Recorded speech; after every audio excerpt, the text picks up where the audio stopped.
Hello, hello. Welcome to Inner Beauty TV. I'm your host, Nicole Michelle, founder and femininity mentor for the Inner Beauty movement. We're all about helping women reconnect with their feminine core, their power, their essence, while simplifying the pathway to marriage. So if that seems like something you'd be interested in, definitely give us a follow, a like, subscribe, all of that good stuff. We'd love to have you a part of our feminine family. Shout out to all of you in the chat. Shout out to the best mods on YouTube. Thank you so much for helping me on my channel. Shout out to you ladies that are joining me and fellas that are listening to me in the clouds. I see you. Thank you so much. I appreciate each and every one of you joining me today. The last few weeks, we've been talking about working on ourselves as women to become the best women that we can be. And let me tell you, it's been paying off. Let me just show you some things that have been happening in the inner beauty movement. We've had 2 engagements since last week. When I tell you I hold my own feet to the fire, hold on, let me show you. I want you all to see what we've been doing in the inner beauty movement.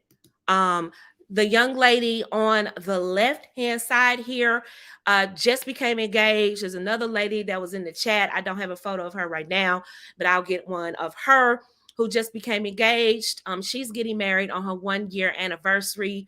They decided that that's the day that they're going to tie the knot. Thank you so much. Thank you, thank you, thank you. I'm trying something out. I'm just trying to find my new rhythm. So thanks for the feedback. And the lady on the right-hand side here is Miss Marsha. She is thebomb.com. And she's been married for about 3 years now. And through the wisdom of this movement, she became a wife. So I'm telling you, all ages of women come to this movement. That's literally what happens. I want to show you what is happening. I hold my own feet to the fire. People want to criticize the movement, but they can't because I produce. Who's next? Who's next? Am I going to be announcing your engagement? Shout out to the ladies on the app. If you haven't downloaded the app, what are you waiting for? There's no excuse. It's affordable. But you get a lot of bang for your buck. And I do believe, ladies, you need to be in the app. It's available on Google and Apple. So there's no reason why you can't download it. A lot of information I can't really tell you here because I don't want other people to. But let me just say, you all can say it in the chat. But let me just say, ladies, if you want to level up your game, that's where you need to be. And if you are on the newsletter this weekend, you know what we're going to be talking about Wednesday night. I can't even say it here.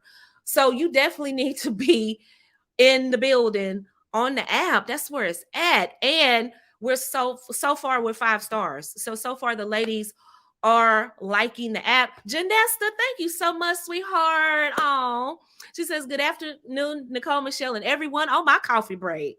Beautiful hairdo. Thank you so much. Janesta, this is a wig, and I'm trying out different looks, y'all. My husband gave me permission because he married me with my natural hair kind of down my back. But I'm turning the corner in my life as a woman, and I said I want to try some different looks. And plus, I'm on YouTube, and I just want to try different things. By the way, for those of you in Ohio, if you know a makeup artist in the Columbus area or Cincinnati area or the Dayton area, please get at me. I need a makeup artist that can do their job. Okay. My makeup artist in Atlanta was, shout out to her. I need to refer her. If you're in Atlanta, she did my wedding makeup and she made me look like a model, y'all. She was good.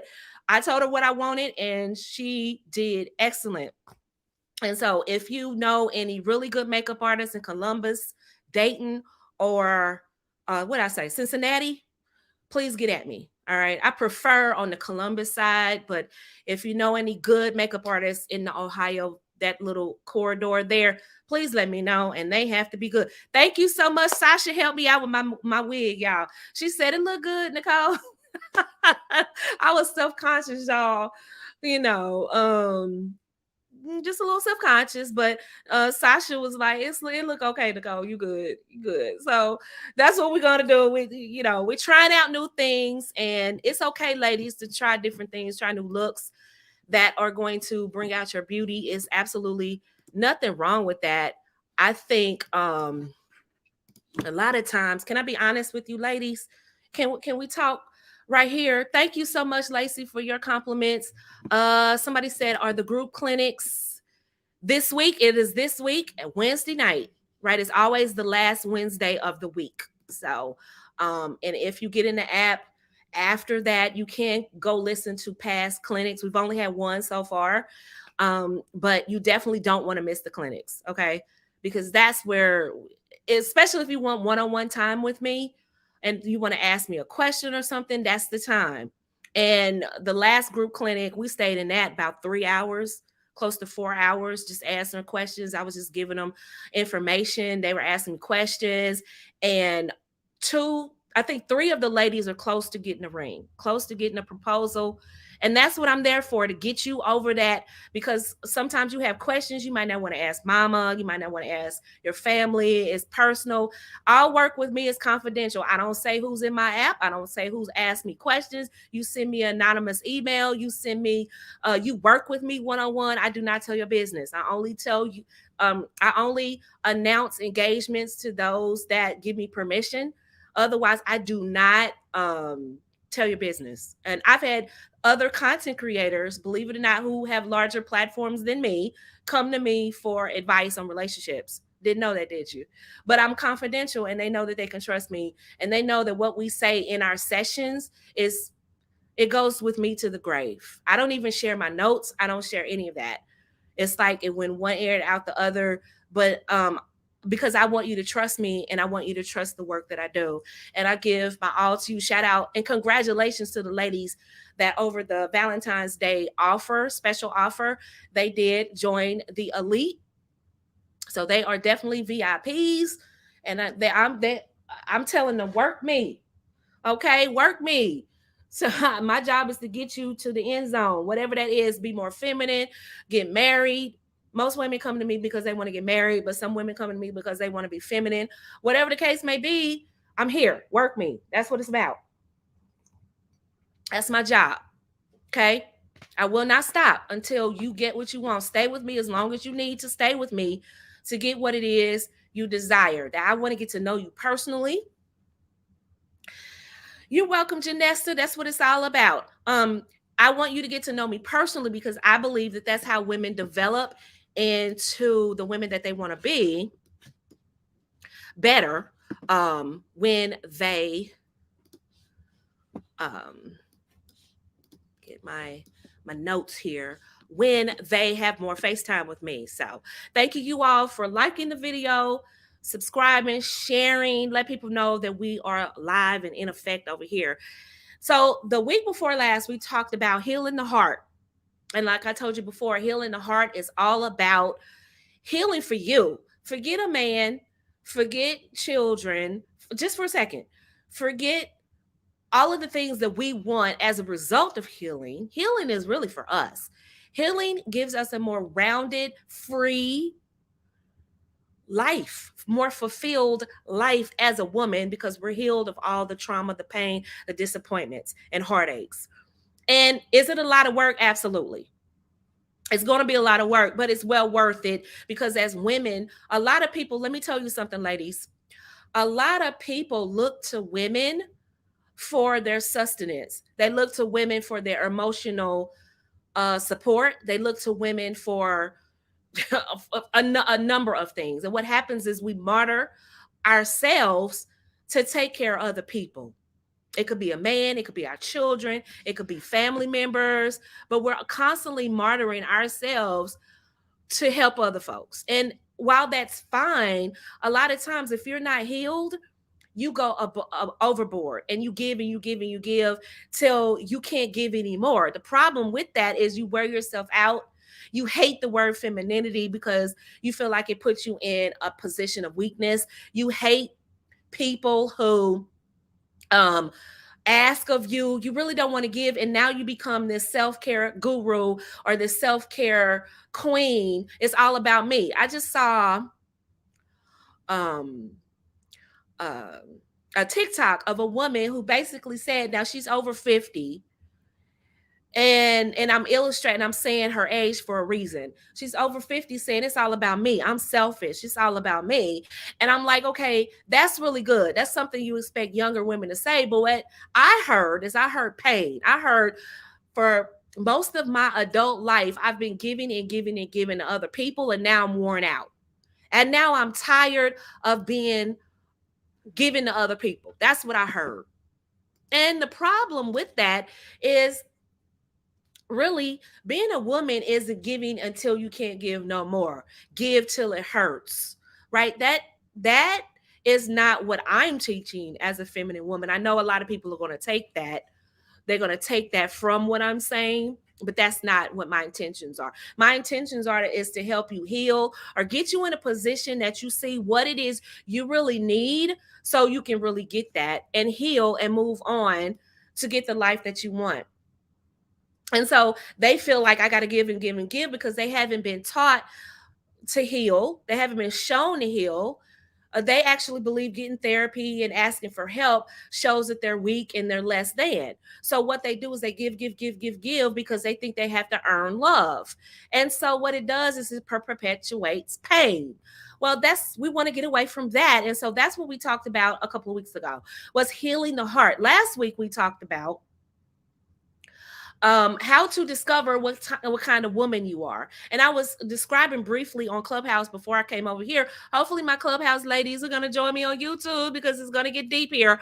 But we did talk about how um women gravitate towards these other personalities that they see on social media, that they hear women talking about archetypes. And I want to be a vixen and a seductress, and I want to be, an empress and a queen and a princess. And they're adopting all of these archetypes simply because they don't know who they are as a woman. Now, am I attacking these other archetypes? No, because a lot of times knowing different types of archetypes and personalities can actually enhance who you are, right? And so there's nothing wrong with that. The problem is a lot of women haven't been properly groomed or groomed enough to really fulfill themselves. And so they have no idea who they are as a woman. And so what they do is they adopt all of these different archetypes and personalities. They love Dorothy Dandridge. They love Marilyn Monroe and Marlene Dietrich and Mae West. And they love Beyonce and all of these other personalities, except they don't know who they are. And the problem is, and here, let me say this respectfully, there's nothing wrong with taking from this woman and taking from that woman and taking a little bit from each woman that inspires you to enhance who you are. But remember, I said enhance who you are. So if you don't know who you are, guess what the problem is? You're just going to be taking bits of people. You don't even know who you are. And what happens, ladies, is you still aren't fulfilled. And you're like, wait a minute, I spent all this money on this course, listening to this woman. Thank you for the likes. Thank you so much. I spent all this time listening to this woman. I paid this woman money to help me get a relationship, to help me learn archetypes, to help me learn my personal style, to help me put on makeup, and I'm still not complete as a woman. Why does that happen? Because we still haven't figured out who we are as a woman. That's basically what we talked about last week. And what I've done research on a lot of femininity channels, I want to be the one channel women can come to of all races, ethnic groups, backgrounds, socioeconomic statuses. I want you because I want you to recognize that you're elite. That's number one. And then when you come here, I want this to be the one place that you're going to get some substance. I honestly, I can't teach you how to do makeup because I just asked for a makeup artist, right? I'm kind of shy about wearing wigs, so I can't tell you about beauty. I can give you what I do, but that's not what this channel is about. It's about inner beauty. It's about fixing the woman inside to get the life that you want. Some women are going to come to me that want to be married. Some don't know if they want to be married. Whatever the case may be, I want you to develop the type of woman that you want to be and who you are as a woman. Some of you may not want to be wives. Some of you will listen to me and discover being married isn't for you. Some of you will discover you don't want to be a housewife. Some of you will discover you do want to be a housewife. And you need all of the information so you can make that discovery on your own. A lot of women have attacked me. Oh, does she just wants you to be on like her with the pearls? No, that's who I am. Honey, I love pearls. I'm not going to lie to you. I love pearls. I love going to the Dominicans and getting my hair pressed out. I love that. That's me. But I want you to figure out who you are. Okay? And so I don't want you to take from this channel, oh, Nicole just wants us to be one uniform type of woman. No, I want you, like, if you feel flattered how I wear my nails, how I wear my hair, great. I have no problems telling you what I did, where I bought it from. I can't remember where I bought this wig from. I cannot even remember. It's been over a year ago and I was in Atlanta. Kids, I'm not trying to withhold information. I just don't know. Right? I can tell you what kind of makeup I wear. But really, it's other people that are very good at that, right? I want women to be able to come to me and help learn who they are as a woman. You might find out your personal style is nothing like me, but I can help you. Yeah, somebody said they love pearls too. You might find out, okay, I like curly hair. Let me try that wig Nicole had on. Let me try my hair this way. Let me try the makeup that somebody else had and develop who you are. You know what I did as a young woman? I had no idea about makeup. I didn't start wearing makeup till I was older than 30 years. I was like 31 years old. A friend of mine took me to Lenox Mall, set me down at the MAC counter. Now, this was years ago. And said, help her with her makeup. And I said, show me how to get a simple look. And I basically used the same type of makeup for years. Now, as I'm aging, that's going to like change and evolve. And I've gone to and expanded my makeup case to other brands. Don't get me wrong, some that are friendlier to my skin. Uh, but you know what I'm saying, ladies. Are you getting what I'm saying? Are you getting what I'm putting down? I want you to develop who you are as a woman. And there are a lot of things on this channel that you might be able to pick up and run with it. And then some things you're like, that's not for me. That's okay too. That's okay too. A lot of times what women do is they throw the baby out with the bathwater and they go, oh, well, I don't like this, what she's saying, so I'm just not going to listen to her. And that actually handicaps a lot of women because they don't listen to the full message. Okay. I want you to figure out who it is you are as a woman. I don't want you to try to, you can take inspiration from other women, but I don't want you to morph into another woman. I want you to be who you are. Because how can you experience true love if you don't know who you are? How can you experience true love if you cannot open up and express and reveal your vulnerabilities to other people? Because that's how you attract love to and keep it, is because people get to see you in your raw form, your raw self, and still love you the same. That's all a friend is. A friend knows where the bodies are buried. They love your flaws and all of that, and they still love you the same. They know you're quirky. You get an attitude once a month, funny style sometimes on certain things, and they still love you the same. They know where that body is buried, and they love you the same. That's a friend, right? And how can friends love you if you're not able to show your vulnerability? That's why when a friend betrays you, it hurts so bad, because they knew parts of you, they saw parts of you. But guess what, ladies? That's not a reason to go through life unloved and pushing love away, because guess what? People will disappoint you. Newsflash, people will disappoint you. They're really human. They make mistakes. Okay? So that's what I'm saying. That's all I'm saying. No, I don't have bulges in my neck, baby. No bulges. It's probably the shadow. But thanks for that. Hopefully you're a doctor if you're giving medical advice. But no, I do not have rolls in my neck. All right. Yeah, you can see my collarbone. You can see my ankle. I'm not fat. All right. I know what you're trying to get to. No, baby, I'm not fat. Nice try though. All right. So that's what I'm saying is that develop who you are. All right. And this week we're talking about inner beauty. We're talking about becoming a woman of substance. And this for a lot of women is going to turn them off because they want superficial advantages over men. They want superficial advantages over other women. They will use their sexuality to get over men and women. If I got to show a little boob to get more action on my channel, to get more action on my Instagram, so be it. Even though it'll turn men on, but it'll turn women on because women like to see other women's sexuality. They'll sell themselves off sell themselves out just so they can get attention. Right? Can't do that, ladies. Can't do that. You got to stay true to who you are. Right? And so what happens is women of substance, if you have healing and you know what kind of woman you are, now it's time to develop substance. All right. Develop substance as a woman.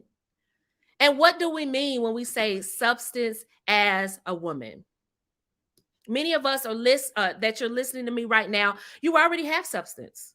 You're a good woman. You're beautiful. You're feminine. You're well-rounded. You still may have some questions. Some of you may have never have had a discussion about, what a woman who has substance is all about.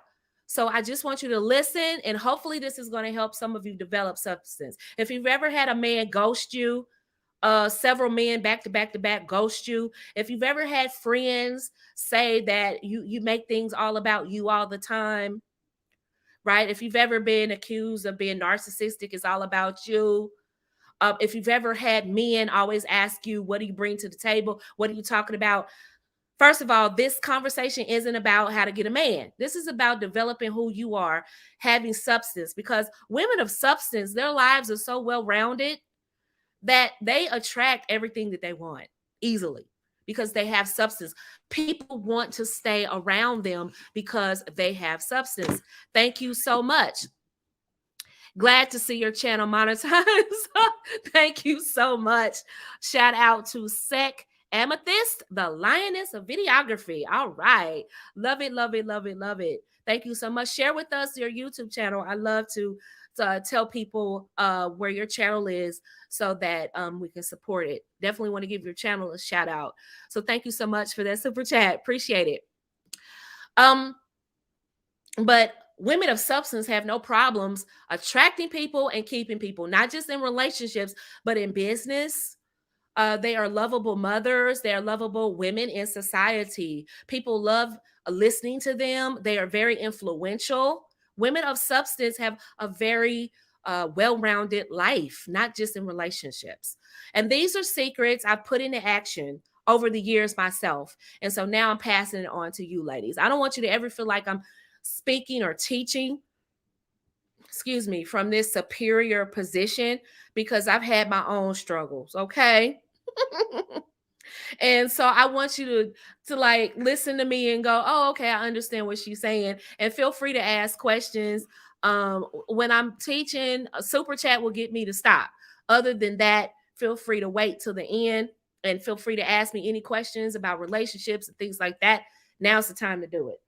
I did want to talk about something else really quick, if you will allow me to deviate really quick. Please, please, please, please, please. Before we get into the secrets, and I want to define substance, but before I do that, I want to read to you something that came to me, and I said, whoa, I have to talk to the ladies about this real quick. It said, be careful who you take advice from: mother, mentor, friend, or family. Put my glasses on for this. Sorry, y'all. If they don't have what you want for your life, stop taking their advice. You can love them. You can listen. You just can't take their advice on leveling up if they aren't in the position you want to be in. If they don't have what you want to have, most of their advice comes in the form of protection. They don't intend to stop your thunder. They just know what you're doing pulls you out of the safe zone. And for them, that is a big no-no. 40-hour work week, 50-50 relationships off on weekends and church on Sundays is how much most of the world around them um their lives are. Look around you. How many family and friends do you know who own their own businesses? That's simply because 99% of people do not have entrepreneur bone in the body. And then she goes on and talk about starting a business.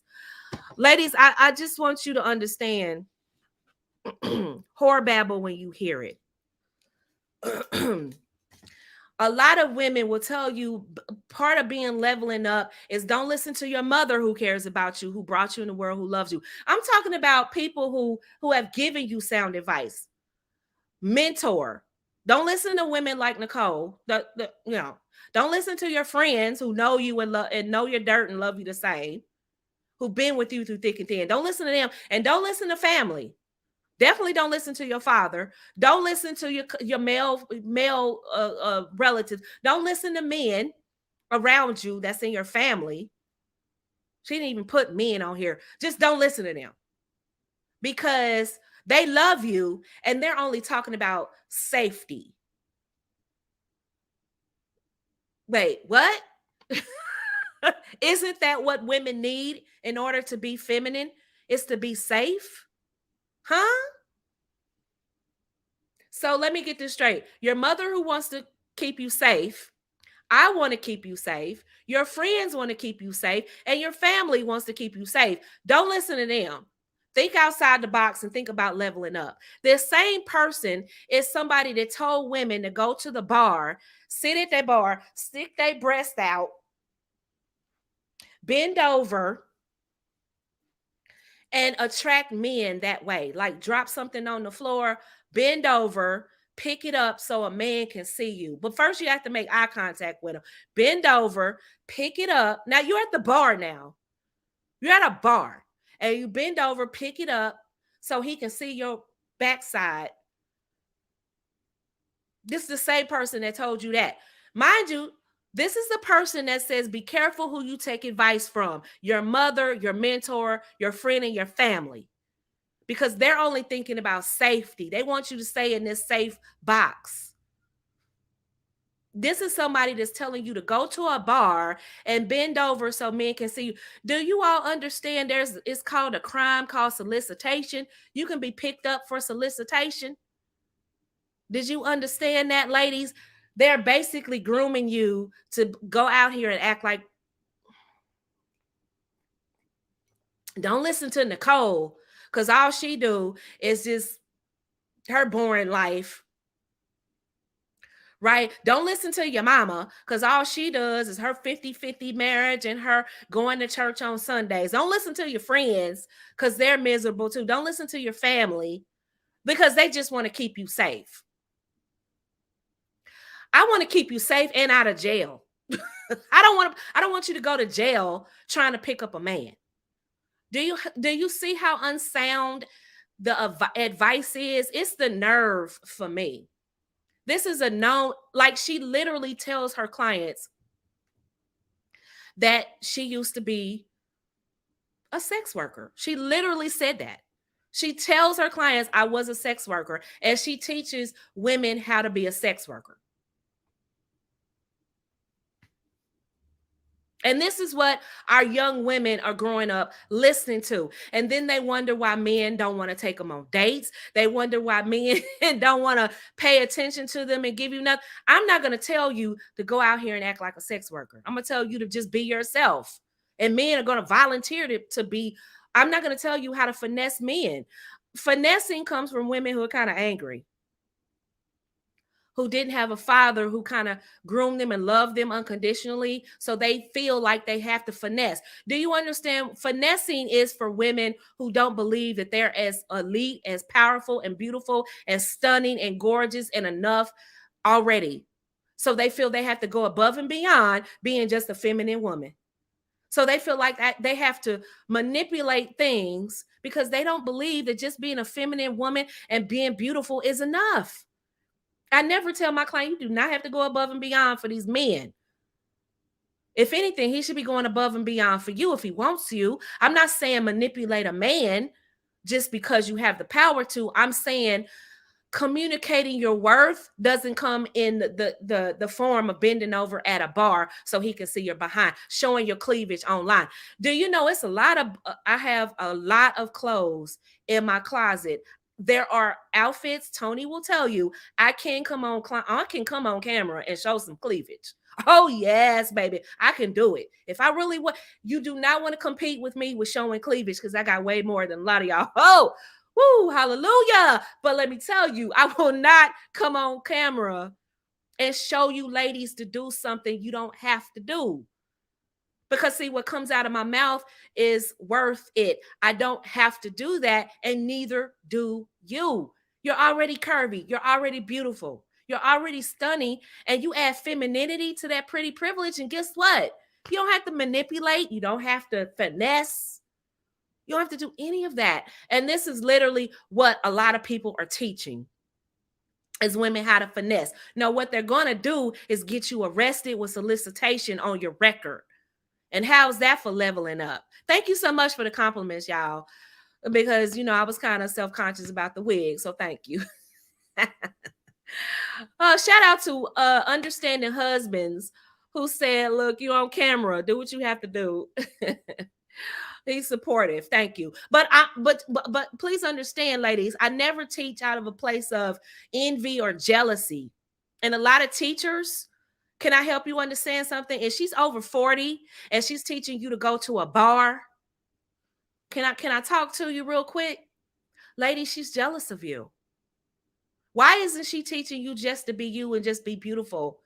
And she's teaching you how to get in the sex game. That's what she's teaching you, how to put your body on the market. She's nothing but a digital pimp. That's all she is. She pimping you. Huh? She pimping you. She putting you on the digital track. Well, actually, she's putting you on the real track. She's on the digital track. These ladies, these so-called coaches, and what they do is they kind of adopt some of my femininity coaching and other women who have really good femininity content. They try to adopt that, add that to the sex working game. And what they do is they're teaching you how to finesse men. Oh, no. We're going to call that out and shame the devil on today. We're going to tell the truth and shame the devil on today. Ladies listening to me on the replay, I'm saying this out of love and respect. But if they are over 40, teaching you to go to a bar, she's teaching you how to get in the sex game. Now, to those women who like, I don't care, Nicole, I'm ready to sell my body to get what I want. I'm not talking to you, obviously. I'm talking to the women out there, the good girls, the unassuming women out there who want to attract good men, and you're at your wit's end. You don't know what to do. And you're like, they're telling me I need to compete.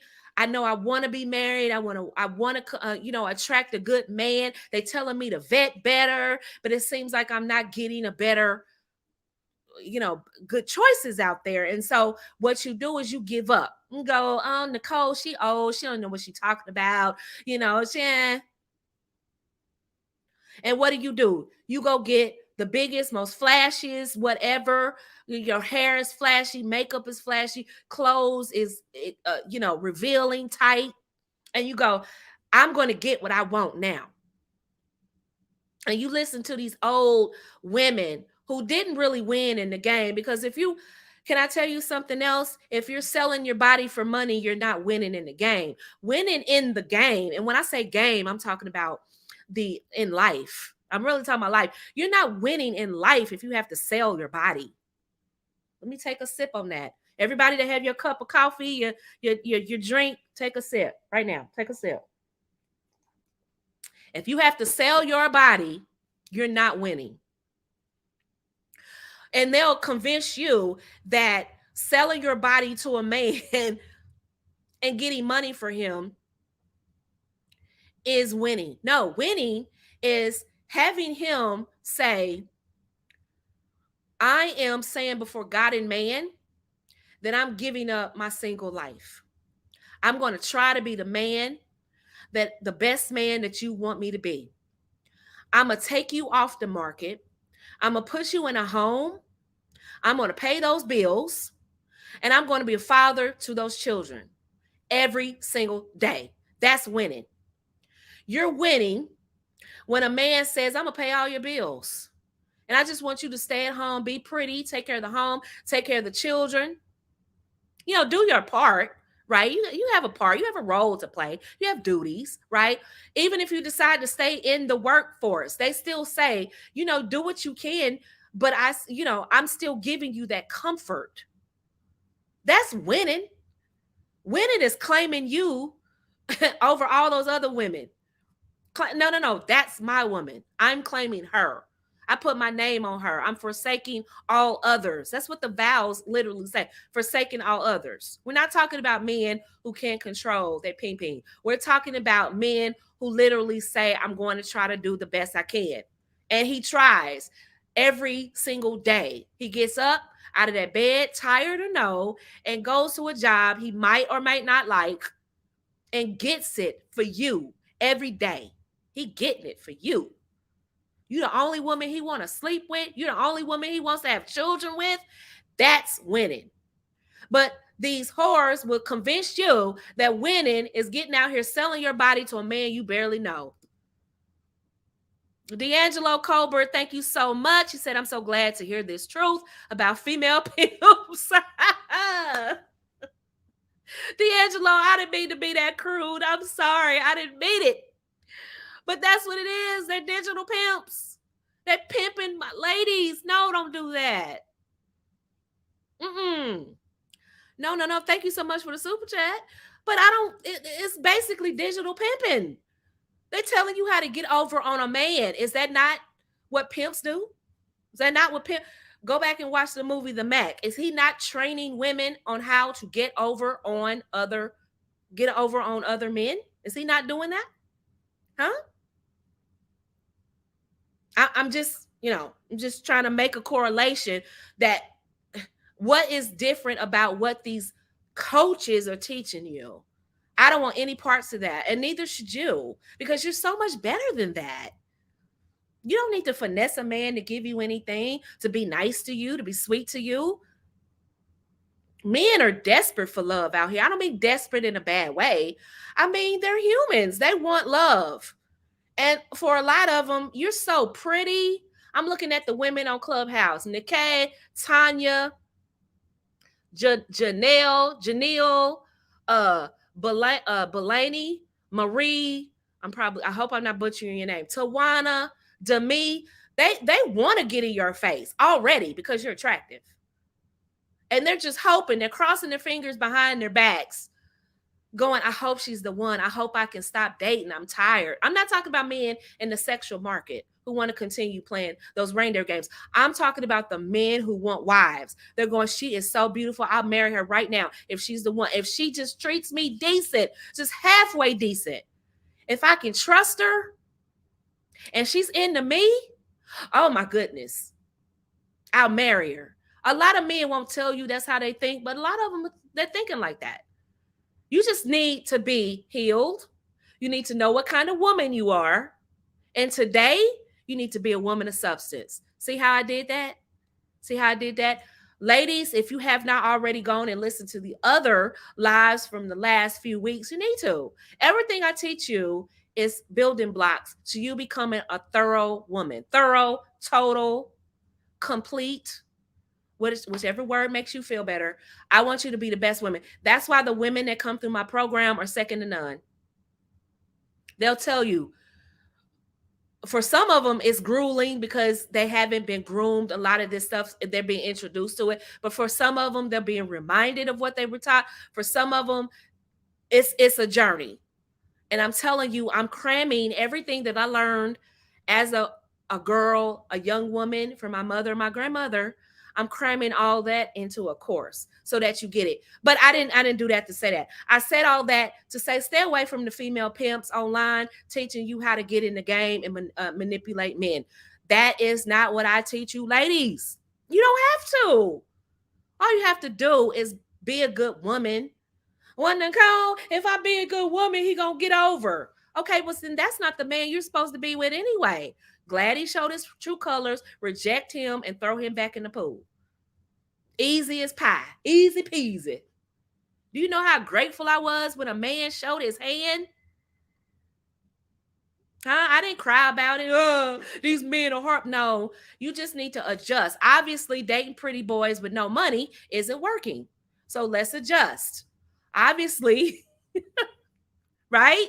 Obviously, dating guys who are really, have this fantastic reputation in the neighborhood, that isn't getting me, yielding me relationships that are sustainable, that I can bring children into the world. I can count on him every month to have that mortgage paid. I can't count on him. I'm going to have to get out here and get it. So let me adjust my lifestyle. Let me adjust my expectations. That's what's required. That's what women of substance do. But we're not talking about relationships today. But I just wanted to talk about that really quick. These digital pimps, I'm calling digital female pimps, digital female pimps, DFPs. That's what they are, teaching you how to get it. And ladies, can I tell you, a lot of them are just jealous of you. They're jealous because when they were younger, they got out here and they did the most. They did something strange for change.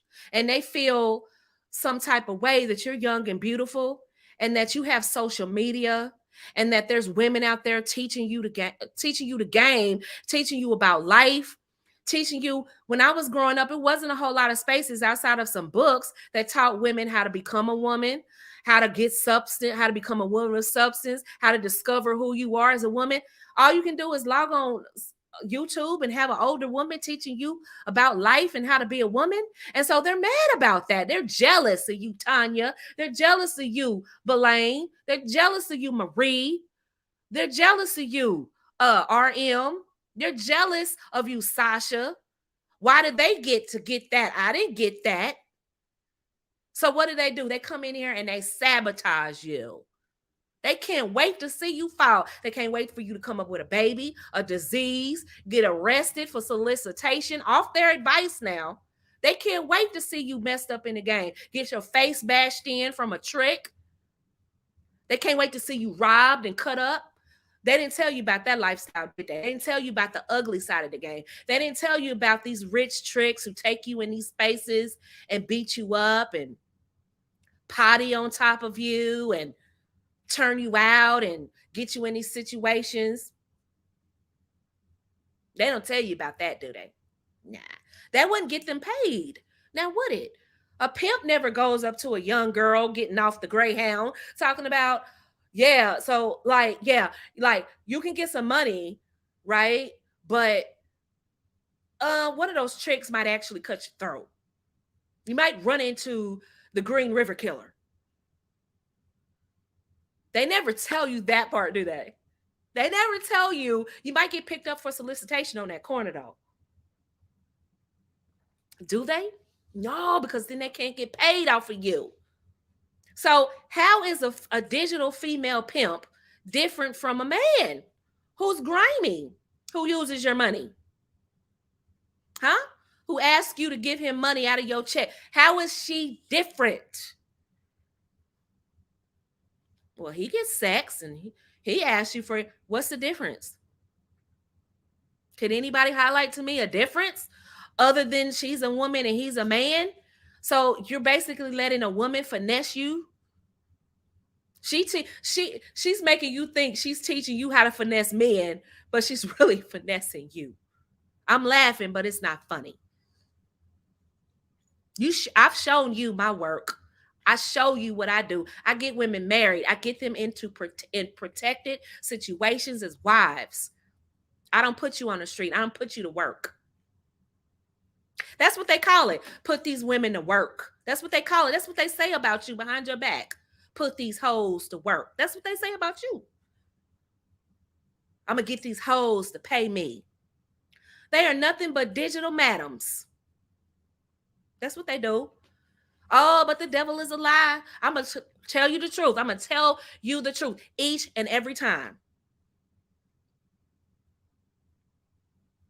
It's horrible out there. The streets are unforgiving. The streets are mean. And what they want are beautiful women like you to come out there unassuming. Oh, I'm gonna get this money. I'm gonna get this money. And you're really not about that life. That's really not who you are. But because you don't know who you are as a woman, you adopt some of their personality. And this person is bubbly. Yeah, so we're gonna get out here and get this money. And yeah, we're gonna get in front of this man. And yeah, we're gonna do this and do. They literally come with that kind of energy, just like a pimp. See, a pimp uses colors and flashy clothes. She comes in with this energy, this sexy energy. She just jumping around and she's got these sexy pictures. And yeah, we're going to get in front of this man and we're going to say this and we're going to say that. All these good girls, they be going to church and they don't get no man. And then before you know it, you start adopting her personality, their personalities, and you think that's going to translate into for a good man? You want a good man to wife that? Please help. I want you ladies to understand, and then we're going to get in a lesson. Men are more versed on women than you think they are. Of course, they don't know every single in and out of women, but a lot of them, if they've been in the streets long enough, if they've been in the sexual market long enough, they know a whore when they see one. And you might not even be a whore, but because you didn't know who you were as a woman, you weren't healed, you started adopting what these other women told you, that being a good girl is bad. It's boring. Men don't want that. They want this. Right. While you at home as a good girl, they're out here with women like me. You don't think men recognize women that talk like that? They might not even talk like that in front of him. You don't think they've done enough business and been involved with enough women like that to see those women coming? That's why they're still single. And that's why they're trying to hustle you, because they want to hustle you like they feel like they were hustled. The game is to be sold, not told. They just want to get over on you just like the men do. They just want to make you pay and make you think that they're teaching you something that you can't learn from anybody else. Thank you so much for the Cash App. I appreciate you, Starlet. Thank you so much. They want to make you believe that you learning something that I can't teach you. Every woman out here can put on something stupid. I don't have to teach you how to get over on a man, and nobody has to teach you how to get over on a man. If any woman on the planet, beautiful or ugly, can put on a dress and go out and solicit sex, they can. I'm sorry, it's not hard. Nobody has to teach you to do that. They have convinced you that you gotta pay them to teach you how to do what women have been doing since the beginning of time. They had sex workers in the Bible. You didn't know that? And that's what they're teaching you, teaching the young ladies, because they're actually jealous of you. See, I'm married. I got the life I want. I don't live in a mansion. I'm not super rich. I'm good. I'm very good. And I'm teaching you from a place of love, not from a place of pain, and not from a place of jealousy. And that's what a lot of women are teaching you. No, they're not teaching you how to get a husband. No, they're not teaching you how to be upstanding women in society and the community. No, they're teaching you how to get over on men. You think that's love, to teach you how to potentially get arrested for solicitation? That's love? Well, Nicole, they teaching me how to get a rich man. They teach me how to get a rich man. Really? Does she have a rich man or a rich trick? Because getting a rich trick is not easy. I'm sorry, it's not hard. A rich trick? Shoot, you can go to a football game and pick up a rich trick. Huh? Really? You paid to get advice for somebody to teach you how to get a rich trick? Somebody to do a transaction with you? You can join an escort agency and meet rich men. You don't even have to risk getting arrested. Huh? You pay somebody to teach you how to get a... Do you understand why I'm calling them digital feminine, not because they're not digital female pimps? Now do you see why I'm saying that? They actually convince you, I got the secret. Come on in here, girls. Come on in here, girls, so you can get this game. I got the secret. Well, what's the secret? Well, see, what you do You got to go to a bar and you got to choose a bar in a good neighborhood. And then you sit at the bar and you drop something on the floor and you bend over and let them see you stick your butt out. So basically, I need to be a stripper with my clothes on and risk being picked up for solicitation. Is that what you're telling me? And you paid for that. I'm saying, ladies, being a good girl keeps you safe. And she literally said, don't listen to your mom. Don't listen to your mentors like me, because I'm boring. Don't listen to your friends and don't listen to your family because they just want you safe. They just want you safe. Yeah, I want you safe. I want you safe in a safe neighborhood with your husband and your children, or safe in your apartment, safe or just safe. I want you safe. You can't even think about femininity if your person is in danger. What you mean? She just wants you safe. Whew, Lord, the stuff that's out here. I'm sorry, ladies, I had to do that because a lot of young women you don't understand, a lot of these old whores are jealous of you. At least you know I'm not jealous. And I'm not trying to compete with you. Okay? I got some wigs for Tony that I cannot put on the camera. Okay? Listen, I do me. Don't worry about me. Worry about you. I want you to get in a situation that you want. I'm just saying, for me, I'm not trying to compete with you. Me switching up my look is not trying to compete with younger women. I'm just trying to find me as I'm aging. I had the same look for about 30 years. I think I'm allowed to switch up a little bit. If you look at my pictures from 30 years ago, you'll go, yeah, nothing's changed about Nicole. Like, seriously, it's okay for a 40-plus-year-old woman to kind of switch up. It's okay. It's okay.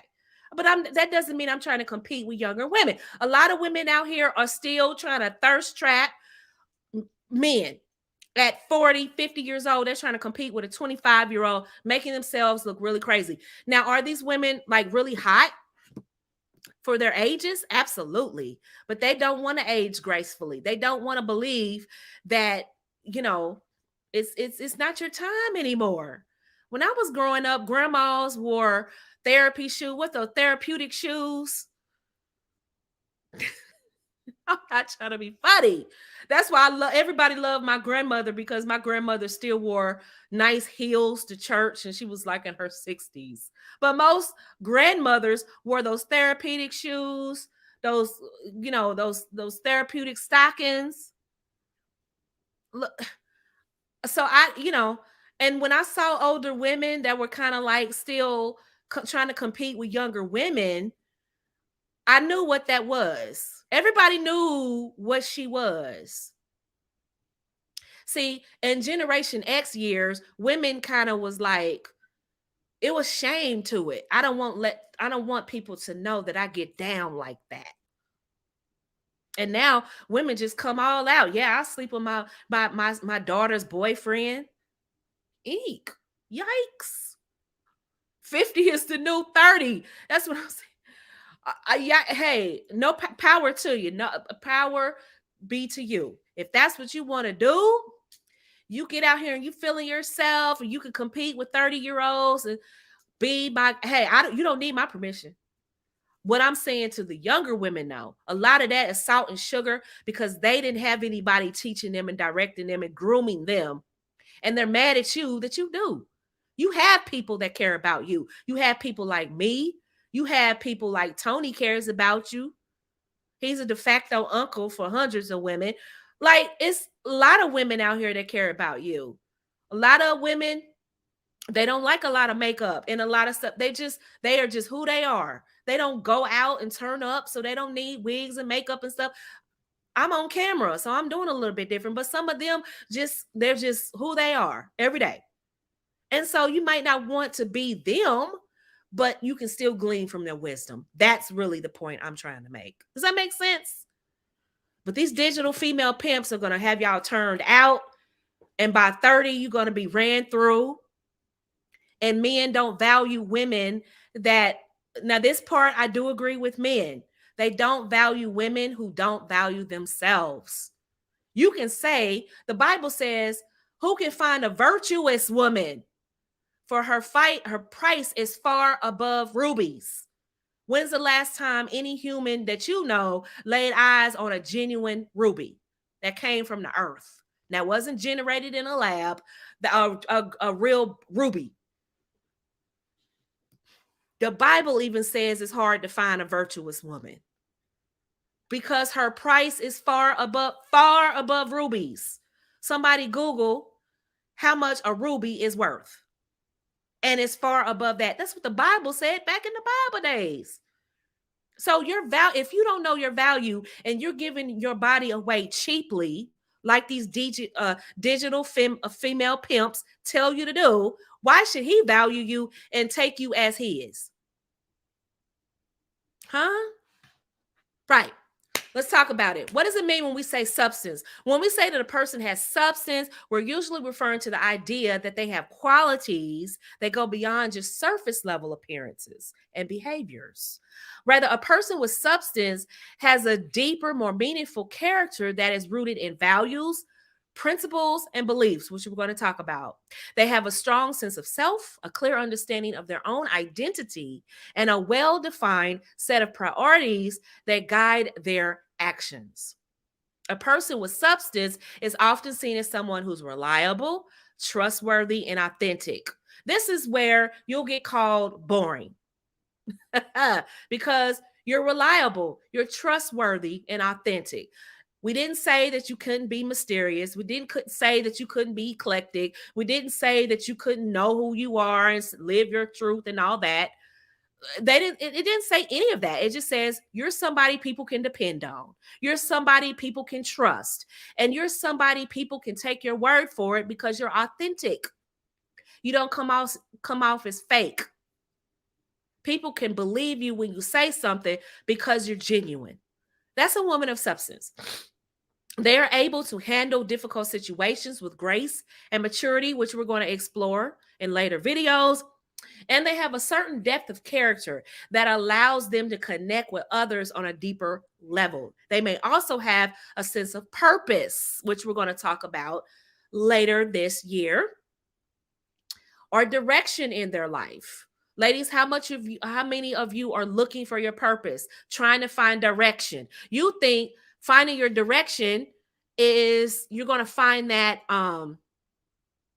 in a man, in a relationship, in a marriage. No, you find purpose for your life before that. Yes, your purpose can include being a wife, but a lot of times, a lot of teachers out here telling you, oh, marriage ain't everything. Well, I never said marriage was everything. But for a woman, yeah, our purpose can include being a wife and a mother. How do you think the earth continues? How do you think life continues? Mankind continues because women keep having babies. Duh. Right? So, yeah, our purpose can continue, can include a family. There's nothing wrong with that. See, you see how a lot of jaded women teach you all this crap? The marriage ain't everything. The marriage ain't everything. A man ain't everything. Didn't say it was. But my purpose is definitely being with a man, not a woman. My purpose is definitely having babies, being a wife, being cared for. Don't know about you. Right? And they may be driven, women with substance may be driven by desire to make a positive impact on the world around them. People think because a woman's purpose may be, she may not want a family. She may want to dedicate her life to her profession, to her passion. What if her passion is delivering babies? Great. That's awesome. Right? She may not want to try to juggle a family in her career. So she says, you know what? I'm making the self-sacrifice to make my job first, not because I'm on this feminist vibe, but I do believe that, I would be a horrible wife because my dedication, my purpose is just overwhelming. And so they literally sacrifice their romantic life or what they could have for their profession. There are going to be women like that. Not a whole lot to make a real big stink about it, but there are women out there who say, you know what, I don't think I'd be a good wife because my heart is in my profession. Even if I was at home with my own children, I would send my children to daycare so I can go back to work. There are women like that. They are so dedicated to their profession. I can't say that we don't need some women like that because we need representation everywhere. Absolutely. Right? I don't blame those women for making those choices. What I'm saying is that for some women that's going to be their purpose, right? And that's okay too. But they can still have substance while being that woman. Having substance does not mean being perfect. Now, this is what I want all of you to know and take it to heart. Having substance does not mean you're trying to be perfect. It doesn't mean that you are perfect. It doesn't mean that you have to be perfect. Women are always masterpieces in progress, okay? We never stop learning and growing to be our best. Okay, with the right mentorship, they can blossom into refined, beautiful women who add value to the world and others. Women of substance, elite women. Women are allowed to evolve. Okay, remember this. No matter what spaces you're in, they're dragging women for filth. Please understand, women are allowed to evolve and self correct when needed. That's called self accountability. Listen, if women don't evolve and they stay grimy and they stay dirty and they stay making the same mistakes, how can we teach our daughters not to go down that road because mommy went down that road? Don't go down that road because that's a dead end. How can we do that if we're not allowed to self-correct and evolve? That's why you can't listen to jaded men, because they want to beat you over the head with your mistakes because they feel bad about themselves. So they want to make you feel bad about yourself and your mistakes, because maybe society isn't as forgiving for them as it is for you. So they want to keep beating you up with your mistakes. No, a woman has to evolve. That's what makes a good mother, because a good mother is going to come and say, well, this is what happened in my marriage and that didn't work. This is what I did. This worked. This is what I did. I made a mistake when I was 22. Don't you do that. I've shared with my daughters my mistakes. Mommy did this. Don't do that. Stinky. I tell my daughters, it's no shame in my game. That was years ago. Mama was young. Don't do what mama did. That's a mother. That's love, right?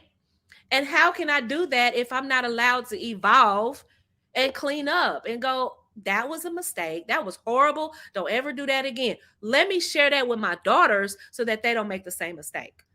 That's called being a good mother, right? And how are we supposed to be good mothers if we cannot evolve, if we can self-reflect and grow from our mistakes, right? That's the point I'm trying to make. Overall, having substance is about having strong inner foundation that allows you to navigate the ups and downs of life with confidence and grace. It is about being grounded in your beliefs and values. We're going to talk about that. And living in a way that is consistent with those principles. If you don't have principles as a woman, it's going to be very difficult for you to vet men. You're going to let any man in because he's fine, right? Because you don't have principles. I'm going to help you do that. We're going to talk about that. By striving to cultivate substance in ourselves, we can become more resilient, empathetic, and effective women of society. So let's get into what makes you a woman of substance. The first one is character. First one is character. I've looked high and low for femininity channels that address character. They address portions of it, but not all. And no, this is no slight to any other content creator, but I'm pushing the needle. I'm pushing every woman that claims to be a femininity influencer, coach, whatever you claim to be. You should be teaching these women how to develop character. I'm pushing it. I want to see how much power I have, because they seem to copy a lot of other stuff. Let's see if you can copy this. Teach women how to develop character. I'm challenging you. Can you teach them more than just which wig to put on and what makeup to wear, and what how to do their eyebrows and what dress to wear and how to look elegant. Can you teach them more than that? Femininity is more than just how you appear. It's more than just your comportment. It's inner beauty too, which we're going to talk about. Character. People who have character possess a certain moral and ethical fortitude that sets them apart from the crowd. A person with character has a strong sense of integrity and values, and they consistently strive to live in accordance with those values. We're going to talk about values. They are honest, reliable, oh, there's that word again, and dependable, and they have a deep sense of empathy and compassion for others. And for those of you just joining me, thank you so much. We're talking about how to help women cultivate and develop substance, right? Not just in relationships, but just in life in general. Having character means having a sense of purpose and direction in life.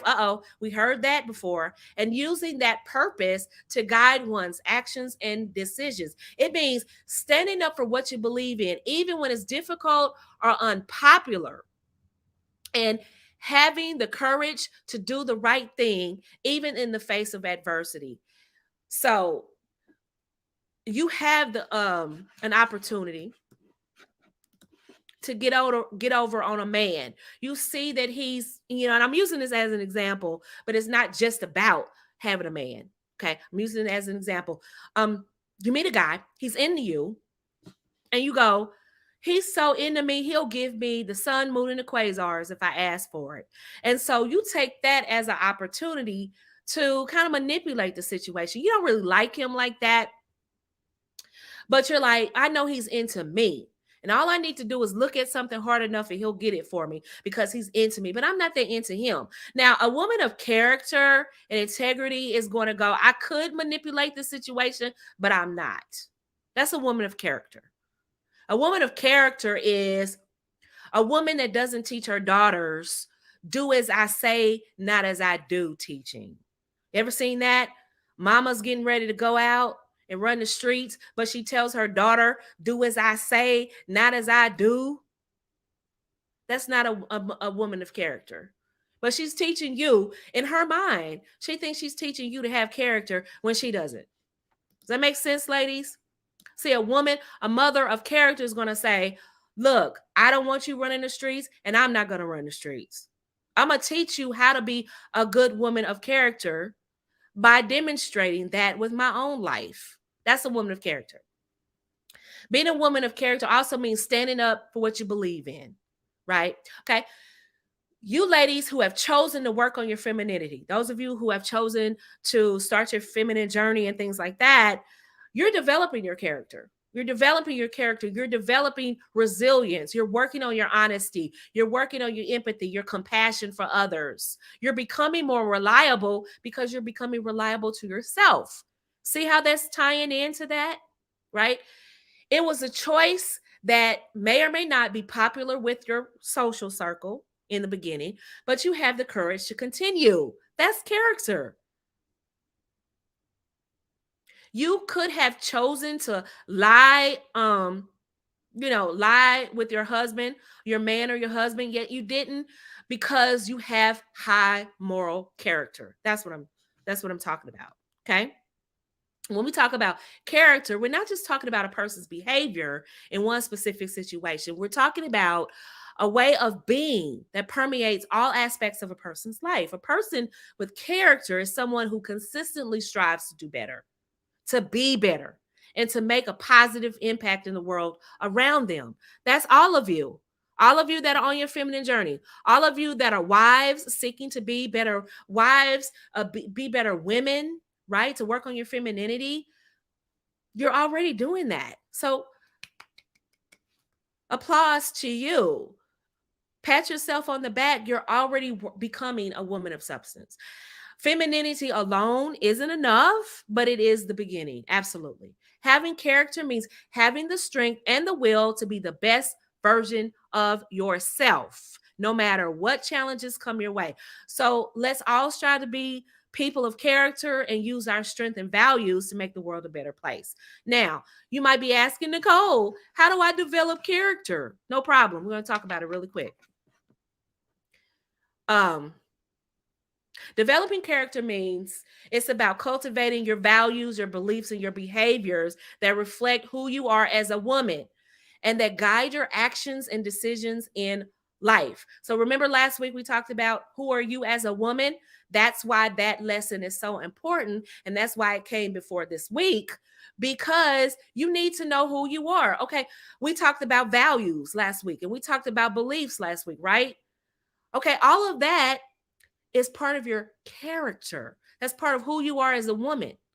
And that guides your actions and decisions. A lot of women make bad decisions. It's not just mommy's fault. It's not just daddy's fault. It's not just society, but a lot of it is bad decisions and bad actions coming from you don't know what you value. You don't know who you are as a woman. You don't know what you believe in. You think, okay, I listen to this person. I believe in what she believes in. I listen to this person. I believe in what they believe in. But what do you believe in? What are your beliefs? What are your values? What's important to you? That guides how you make decisions, who you allow in your life, right?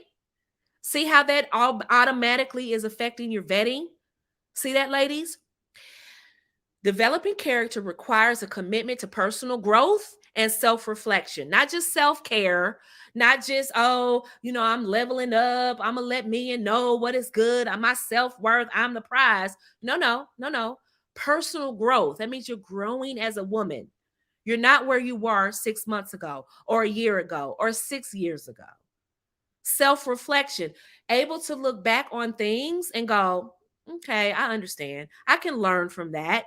Accountability, saying, you know what? I own that. That was me. I made a mistake. You're right. I could do things better. And a willingness to take responsibility for your thoughts, your feelings, and actions. You know why a lot of women are having problems with men? Because they have bad character. I know that's very cliche. That's very mean to say, and I don't want it to sound harsh, and I don't want to hurt your spirit.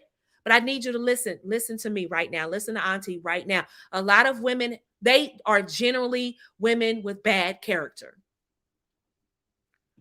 Why? Because of what I just said. They do not want to take responsibility for how they think, how they feel, and their actions. A lot of spaces I don't go into because when I go in, like I told you about that situation earlier, they don't want to take accountability for the fact that a lot of these relationships that they were in, they were there by choice. They chose to be there. They weren't there under duress. They chose to be in those relationships and they didn't pan out the way that they wanted them to be. A woman of character goes, you know what? That's on me. That's my bad. I did that. I made them. I called it. I made a mistake. I misstepped. And now it's time to do better. I literally cannot be around women who cannot at least do that. I'm not saying you have to have all the answers. I'm not saying that, what I'm saying is saying, you know what? I do admit that I did make a mistake there. Do you know a lot of people are very forgiving of people who say, you know what? I was wrong. Have you ever seen a person go before the parole board? A lot of parole boards just want to hear, depending on the crime, a lot of them just want to hear remorse. They want to hear you take accountability. You're right. I stole that old lady's purse. I hurt her really bad. I'm sorry I hurt the family. I'm sorry I did that. I'm sorry I stole those taxes. I'm sorry I burned up that building and those people died inside. I'm really sorry. I want to pay my debts to society. And guess what? A lot of those people get out of jail. A lot of them.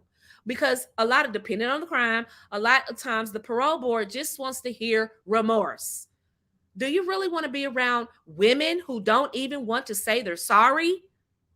Guess what kind of friend they'll be?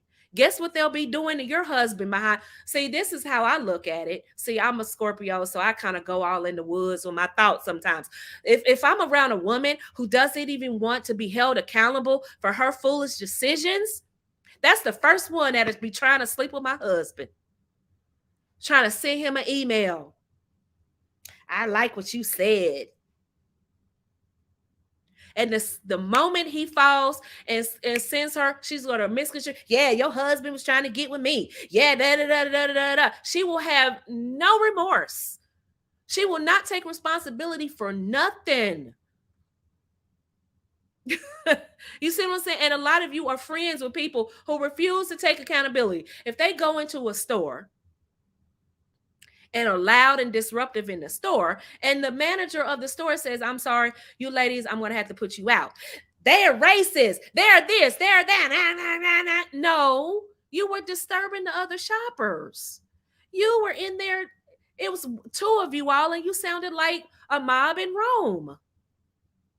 No, it wasn't racist. It was, I'm trying to not to scare away my other customers. And here you come in here loud, picking up stuff, putting it back in the wrong spot, disrespectful, loud, and ignorant. As my mother would say, ignorant. Just ignorant. So now when they put you out, now it's right. No, no, some of that, not all the time is right. Some of it is just, you just are, you're out of order. No accountability. You don't want to take accountability of the fact that in that relationship, you had a smart mouth, you were uncooperative. Everything the man said, you were very uncooperative. And now when he says, he stops calling, he stops asking you out. All these men are horrible. They don't want a good woman. Really? All of them don't want a good woman? Interesting. So none of the breakup, none of it had anything to do with you and your behavior. None of it. It was all his fault. Is that what you're saying? This is problematic, ladies. That's a woman of low character. I don't want you to be like that. Another way to develop character, and then we're going to move on to inner beauty, is cultivate positive habits and behaviors. A lot of women, everything in life is negative. Everything they do is negative. They don't have any positive habits. What do you do that's positive? What do you do that brings you joy? Right? Everything you do, oh, I got to go to work. So you go to work begrudgingly. Oh, I got to pick these kids up from school. So you pick the kids up from school begrudgingly. Everything you do is like pulling teeth because you don't have any joy. And your behaviors are all centered around negativity. Right? You're taking drugs over drinking, right? Because you're looking for something. Your behaviors are centered around negativity. So your character is going to be what? Negative. So focusing on positive habits and behaviors, maybe it's going to look like focusing on qualities such as honesty. Uh-oh, there's that word again. Integrity. Uh-oh, there's that word again. Compassion. Uh-oh. And empathy, and working to integrate these qualities into your daily life. That's what developing character is. Women who develop good character get good things in life. Let's keep going. Let's go. Next one, inner beauty. Inner beauty is a reflection of what's inside you and is shown to the world. It is a gift to the world, or it could be a curse to the world. Because if you lack inner beauty, when you come around, you curse things because you're not speaking life into things, you're cursing things. You just like your daddy. Okay. Now you've just cursed him. Was his daddy an astronaut? No. Okay. Well, you just cursed him. You didn't say that to build that little boy up. You said it to tear him down. You just like your auntie. Is my auntie a good person? Like, is that a compliment? Like, are you cursing someone or something? Your inner beauty can be a gift to the world or a curse to the world. That's why I named this the inner beauty movement, because I wanted to focus on women's insides. Once a woman becomes inner beautiful, she's unstoppable. Pretty privilege, yeah, it's good. Pretty privilege can run out at some point. Character doesn't. Pretty privilege is great. Great. It has no competition against inner beauty, though. Right? Because inner beauty stays with you forever. Outwardly beauty, comes and goes, right? Right? Somebody take a razor across your face. You have pretty privilege then? Uh, but if they can tear you down to your self-esteem, that's the only way people can affect your inner beauty. Is you have to let them affect your inner beauty. They can take a razor to your face and affect your beauty. Do you know that? Right?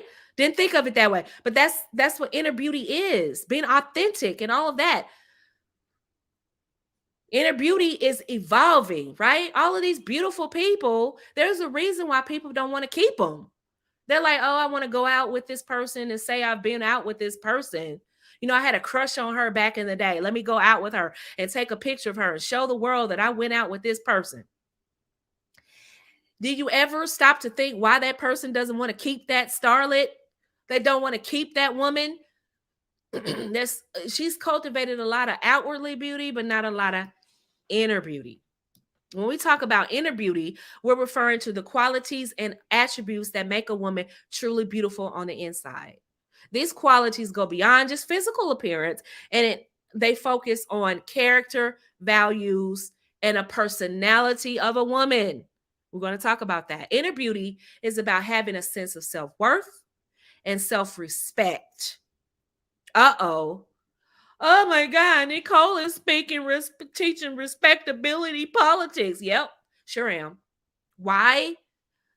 Because I didn't make the rules. The world judges women more harsh than they do men. Well, men is a patriarchy society. Pause. Women judge women more harsh.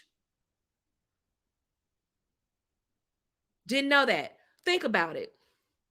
If I came on and my wig was lopsided, you all will be taking screenshots. Oh, but not you all, because you all are special. You all, you like me. But people who don't look at her wig, other women will take this and go, look at Nicole. She came on here with that raggedy wig. Da da da da da. Look at her makeup. They would drag me for filth. You've seen them drag me for filth with my real hair. So you can just imagine, oh my God, look what she came on camera and doing. They've done it to you. Look what she have on. That's like from 1995. Look what she got. Women judge women more harsh than men ever could think. Men just want to know, do we look good in that outfit? How does our rump look in that outfit? Men are not thinking about, is that a wig or your real hair? Men who really hyper focus on wigs might have something else going on that we won't talk about here. Most men just want to know, does she look good in that dress? Yes? Okay. Her breasts are popping, her waist is slim, she got the Coke bottle. And most men are like, good. She good. What's up? Most men are not thinking that hard. Women, we know, look what kind of glue you can see her glue from all the way over here. I remember Beyonce had a photo and they were passing it around social media of her lace front. And I was just like, oh my God, women are cruel. Even to the point where even men who don't even like women are taking shots at women. Shout out to Don Lemonade. He taking shots at women. I'm like, first of all, what? You talking? Hold up. You don't even like, okay. Seriously? Women, you all need to gatekeep who gets to judge women. We judge each other so harshly. Thank you, Sylvia. We judge each other so harshly. So that's what I'm saying, right? That's the point I'm trying to make. All right. So, a woman with inner beauty is someone who's authentic and genuine. And who values honesty and integrity above all else. In other words, she's not going to be quickly moved off her square because somebody's talking about her, because somebody disagrees with her, because he didn't ask her out again, or he didn't ask her out. She's not moved by that. Her integrity is number one uno. She's authentic and she's genuine. When she says no, you can trust her no. When she says yes, you can trust her yes. She is someone who's able to connect with others on a deeper level. and who is natural.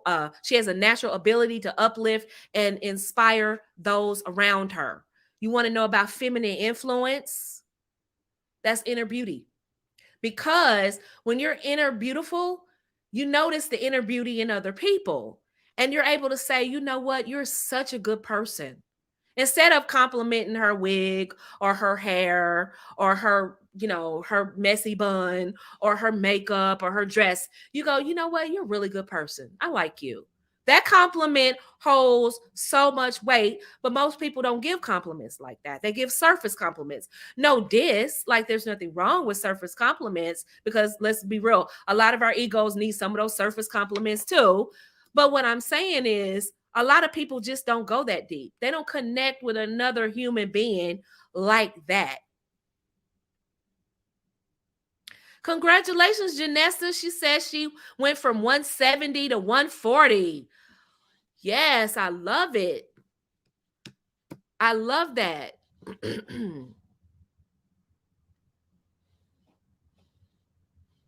Let's give her an applause. No, that makes some kind of work for me. Thank you all. So, congratulations to her. But a lot of times we do that to each other, right? We don't really go deep. We just look at surface because we're on the go, on the go, on the go. That's why I was trying to encourage a lot of women to get out of the big city. A lot of you all, your personality isn't even built for the big city. This goes back to knowing who you are as a woman. A lot of you are in big metropolitan areas trying to catch your breath. You're in DC, New York, Chicago, LA, Houston, Atlanta, Miami, trying to catch your breath. Why are you there? That's not even your personality. Some of you are in the big city trying to plant tomatoes. Come on. Come on, ladies. Come on. Make that leap. Go ahead and move. You don't always have to be in a metropolitan area, but we have been I don't know, for some reason we think we have to be at the turn up spot. We have to be in these big cities. Yeah, New York City. A lot of you think you have to be there, and some of you will actually thrive in a place like Ohio. Don't beat me up. I'm talking from experience. I love Ohio. It's fresh air. I can get out and run in peace, right? Maybe not Ohio. Maybe Oklahoma. I'm creating a list of cities I'm going to suggest to you all. A couple of cities I had to remove from the list because I saw the crime rate and I was like, oh my goodness. But some of these like Oklahoma, I love Oklahoma. I love Texas, like other cities outside of the big cities. Detroit, some of you all need to move out of those big cities. That's not even your personality. Some of you like fresh air. You like to get out and jog and run with the dog. You like to go push your baby around. It's a lot of pollution, crime. That's not even who you are. But you're there because why? Because people told you it's the turn up spot. People told you Atlanta is happening. It's happening. People told you that New York is the place to be. It is the place to be, but not for everybody. It's a wonderful place to be. I was flying into New York and I immediately had anxiety. I was holding on to Tony. I was like, right? Look, every time I do it, I get anxiety. It's just a lot of people. It's a lot of people. That's why if I ever do events, it'll be like 20 people max.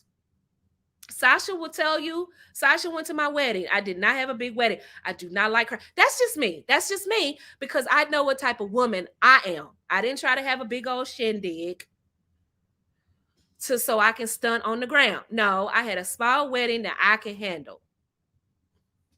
Sasha will tell you, you had a whole lot of room. Because I did not want a lot of people. That's just the type of person I am. If I have events, the events that I've hosted have been about 10 people max. I don't like a lot of people. You don't ever have to worry about me having some event that costs $10,000 for you to show up. No, no, don't have to worry about it. because I don't want a lot of people around me. When I'm relaxing, I want to relax. I don't want to be on. I just want to be, right? So, that's just me. That's just my personality. Some people love a whole lot of people. When it's a whole lot of people, I get anxiety. People talking about they're going to the Beyonce concert. No. The last concert I went to, don't laugh, was Janet Jackson, the All For You concert. And I went, and the seats we had were great. And Tony will tell you, if I go to a basketball game, it has to be in the skybox or in the front. When I went to the Hawks game, I had connections, so I sat on the guest team side, and I sat in the family side, and you couldn't even get those tickets. I sat there only because I had a connection and I could sit there, and I didn't have to sit with a whole bunch of people. And I got to go down the other door behind. When you go through the skybox, there's another door that goes back behind, and you don't even have to go in the crowd. That's the only way I went. I didn't go to Falcons games because if I didn't have a hookup, I wasn't going to deal with a whole lot of people. Tony will tell you, I get anxiety. If we go to a restaurant, like our favorite little Asian spot, we'll go to the restaurant. And when it starts getting crowded, I'm like, can we pay? Can we go? Start getting crowded. I don't like crowd, and neither does Tony. That's why we're like freaking frack. But some women love it. They'll start circulating the room. Hey, how you doing? Hey, what's up? I'm like, I'm good. Like if I go to someone's home and they're having a dinner party, perfect. Because I know it's not going to be a lot of people. I go to a soiree, I know it's not going to be a lot of people. They're like, yeah, come by my house. I'm having some people over. We're going to be in the back. Probably won't see me. I'm sorry. That's just me. That comes from knowing who you are as a woman. Some of you all need to think about that big city thing. Is that really who you are? Some of you up here talking about you want to be a traditional housewife. You're in New York City. Nobody's thinking about traditionalism in New York City. Nobody's thinking about traditionalism really in Atlanta. Really? People are thinking about making money. Those are metro centers, right? You cannot be poor staying in these places. They're not thinking about raising a family. Come on. Like the super rich, but those kids are going to boarding schools and they're going to day schools, and they're not going to public school 159. Right? Who's trying to be traditional in Los Angeles, California? Who's trying to be traditional in Seattle? Come on, ladies. Think about who you are as a woman and what you need. Well, Nicole, I'm about to turn up. I'm gonna do that. Oh, okay. Well, Las Vegas for you. That's cool. Okay. All right. Atlanta for you. Miami for you. Right? It's all about what city works for you. But some of you need to take a closer look at you and who you are. Inner beauty is about having a sense of purpose and meaning in life, and using that purpose to guide one's actions and decisions. Okay. All right. So that's inner beauty. Now, to me, inner beauty is very underrated in today's shallow society. People generally do not appreciate a woman's good character and inner beauty until they've been rejected by beautiful, shallow, beautiful women. And women do the same thing. We don't really appreciate a man's inner beauty. Men have inner goodness or inner handsomeness, if you will. A lot of women, me and Tony was talking about this today before he went to work. A lot of people don't appreciate inner beauty of a woman or inner handsomeness of a man until they've had their face bashed in by the beautiful people. They've been rejected by the beautiful people. They've been hurt by the beautiful people. Yeah, don't look up All For You concert. I'm dating myself. I know I'm old, but that's the last concert I was in. Like, seriously. It's the last concert that I went to. And I didn't go to any concerts in Atlanta. Too many people. Too many people. Too many people. They've already extended Beyonce's stay in Atlanta because so many people are trying to go to her concert. So you can just imagine how many people is going to be there. Right. So But inner beauty is it's overrated. It's underrated. I'm sorry. It's underrated because people don't appreciate inner beauty until they are hurt by people that they really want to be with. Thank you so much, Miss V. um until they're hurt and their feelings are hurt, then they go, oh, let me go be with this woman that has a whole lot of inner beauty, and then they end up falling in love with her because they find out how special she is. It's not just her outward appearance, but it's so much more to her, so much depth to her. Women who develop inner beauty stand the test of time and fare better in the marriage market than women who are just beautiful and lack substance. Let me say that again. Women who develop inner beauty and they actually stand the test of time because they fare better in the marriage market than women who are just beautiful and lack substance. So I'm telling you, ladies, good character, inner beauty is going to outlast pretty privilege. You can focus on your pretty privilege all you want to. And that's what happens a lot of times is women are so beautiful, so stunningly beautiful, and cannot keep a man. He's like, OMG, now I know why she's single.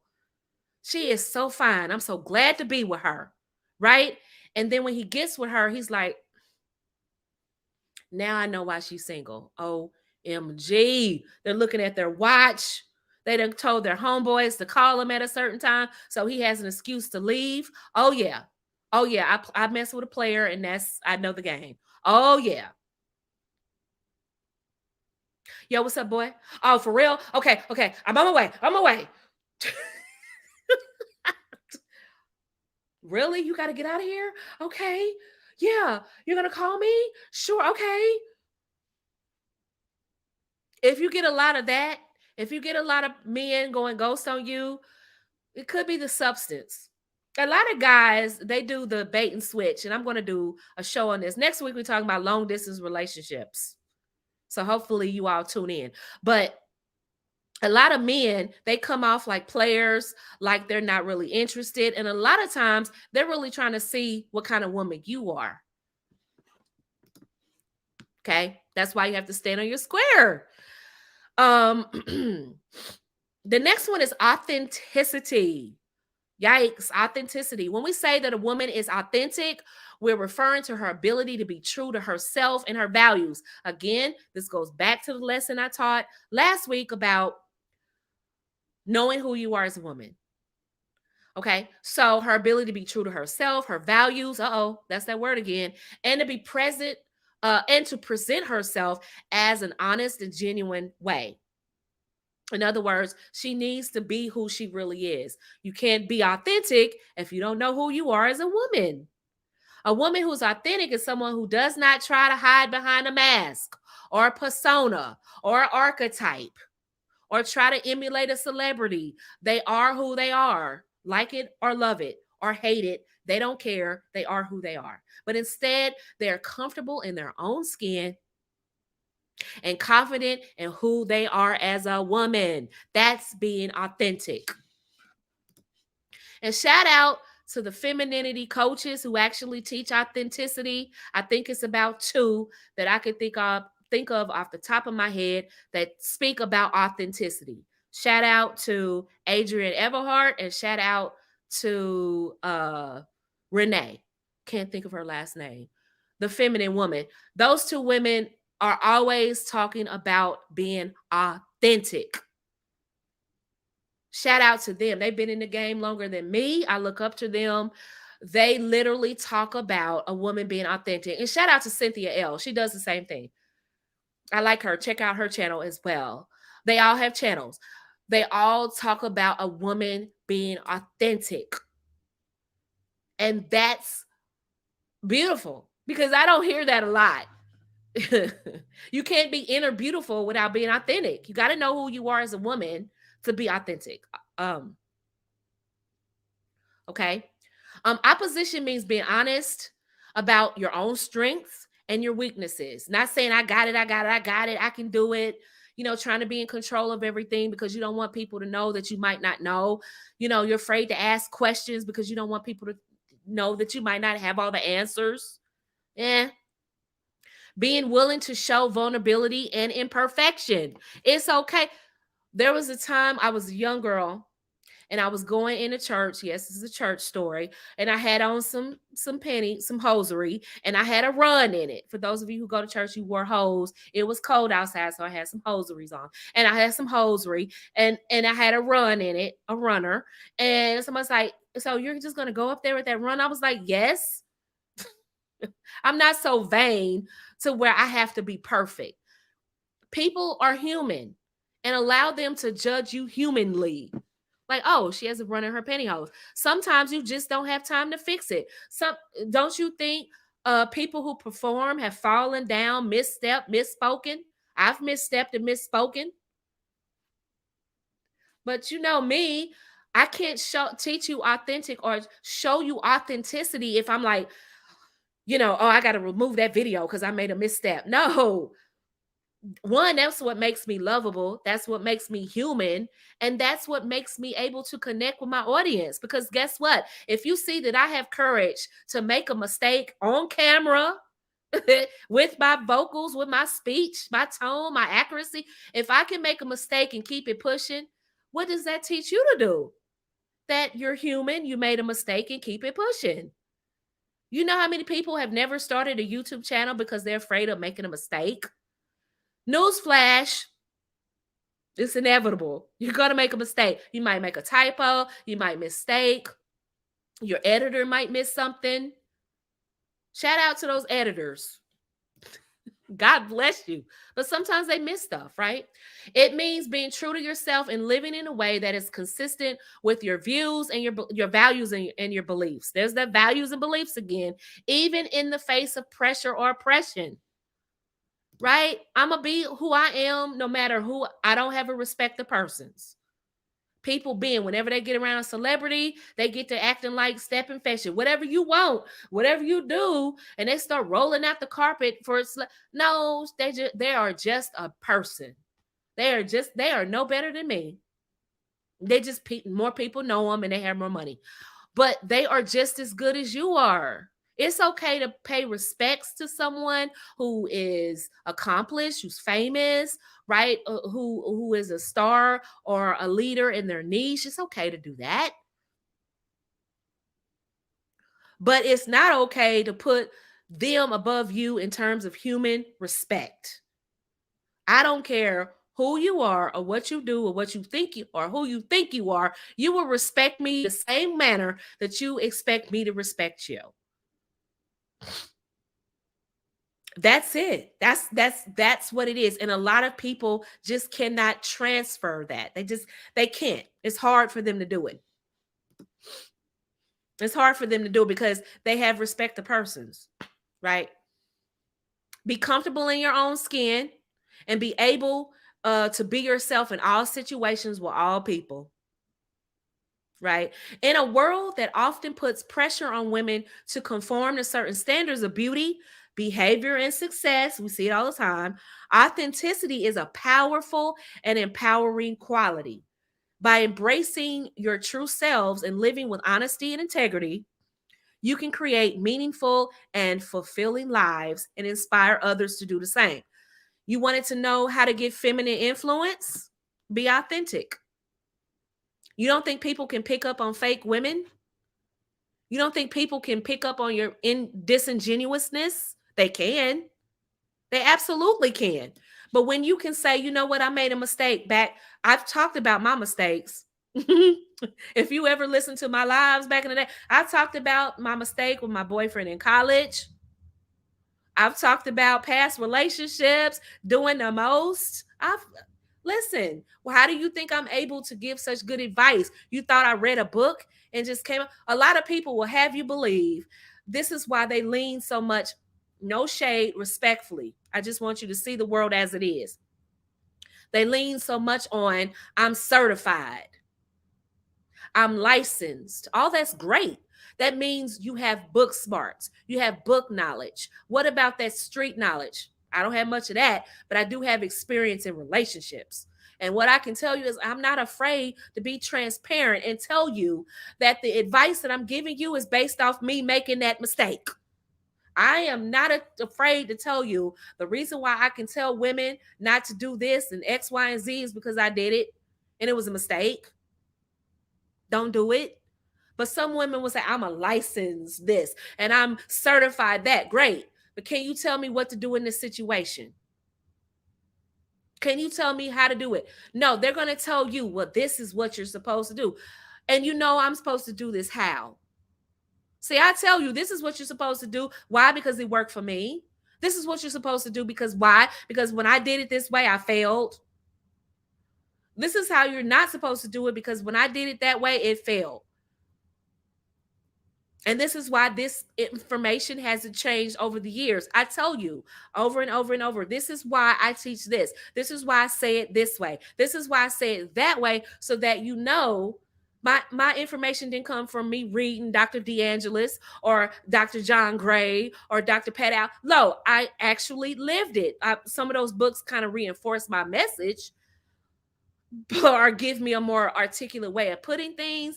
But at the end of the day, I lived a lot of stuff I'm talking. It's my personal testimony, right? I'm telling you, I had to develop inner beauty. You know, after a divorce, after, you know, a breakup or something like that, you need to build yourself up. A lot of the stuff I had to do, I had to get it. There wasn't a Nicole Michelle when I was trying to rebuild myself after divorce. There wasn't a Nicole Michelle out there that I knew about that really talked to me about becoming the woman I'm supposed to be. I was trying to be like my mama. I was trying to be like my grandmother. I was trying to be like the women in the church. Then I thought I wanted to be out here like the women out here, real life experience. Exactly. I thought I was supposed to be like the women on TV. Oh, the men are not going to like you because you don't dress like this. You need to wear your hair like that. You need to cut your hair like this. You need to braid your hair like that. And I was just trying all of these different things just to come back to who Nicole was in the beginning. That's it. That's all it was. Right. And so, what I'm telling you, ladies, is that you're going to have pressure on you to change who you are, but be who you are, be authentic, find out who you are, and then stand on it. Good girls, a lot of times, some of you seem to waver when you start coming into your truth, when you start living your truth. Have you ever heard that saying, you got to live your truth? And usually women who say live their truth are usually women who are sort of rebellious or sort of eclectic or something like that, which is nothing wrong with that. They have discovered who they are as a woman. But have you ever noticed when a good girl who's probably just kind of like the girl next door, she's not flashy, she's just doing her thing, right? And you notice when she starts living her truth and trying to find out who she is and reinforcing that she's a good girl, you notice people start tearing her down. Whorish women are very open and honest about how they get down. But what happens to good girls is we run in the corner if we hear, because we run in the corner because we have fear of showing the world how beautiful a person we really are. Good girls hide our gifts. We hide who we are. We hide our intuition, our femininity. A lot of that looking, just kind of like not exploring different avenues to express our beauty.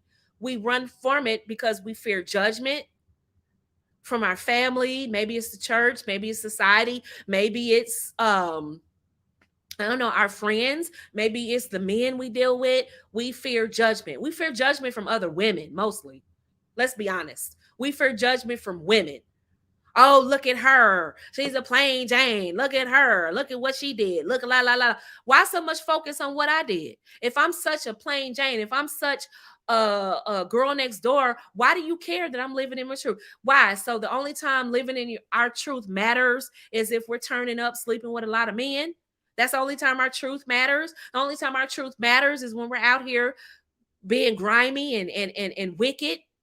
That's the only time our truth matters. No, good girls, stand on your square, be authentic. Don't bend, because you know what? A lot of those wicked women, you know what they do in their old age?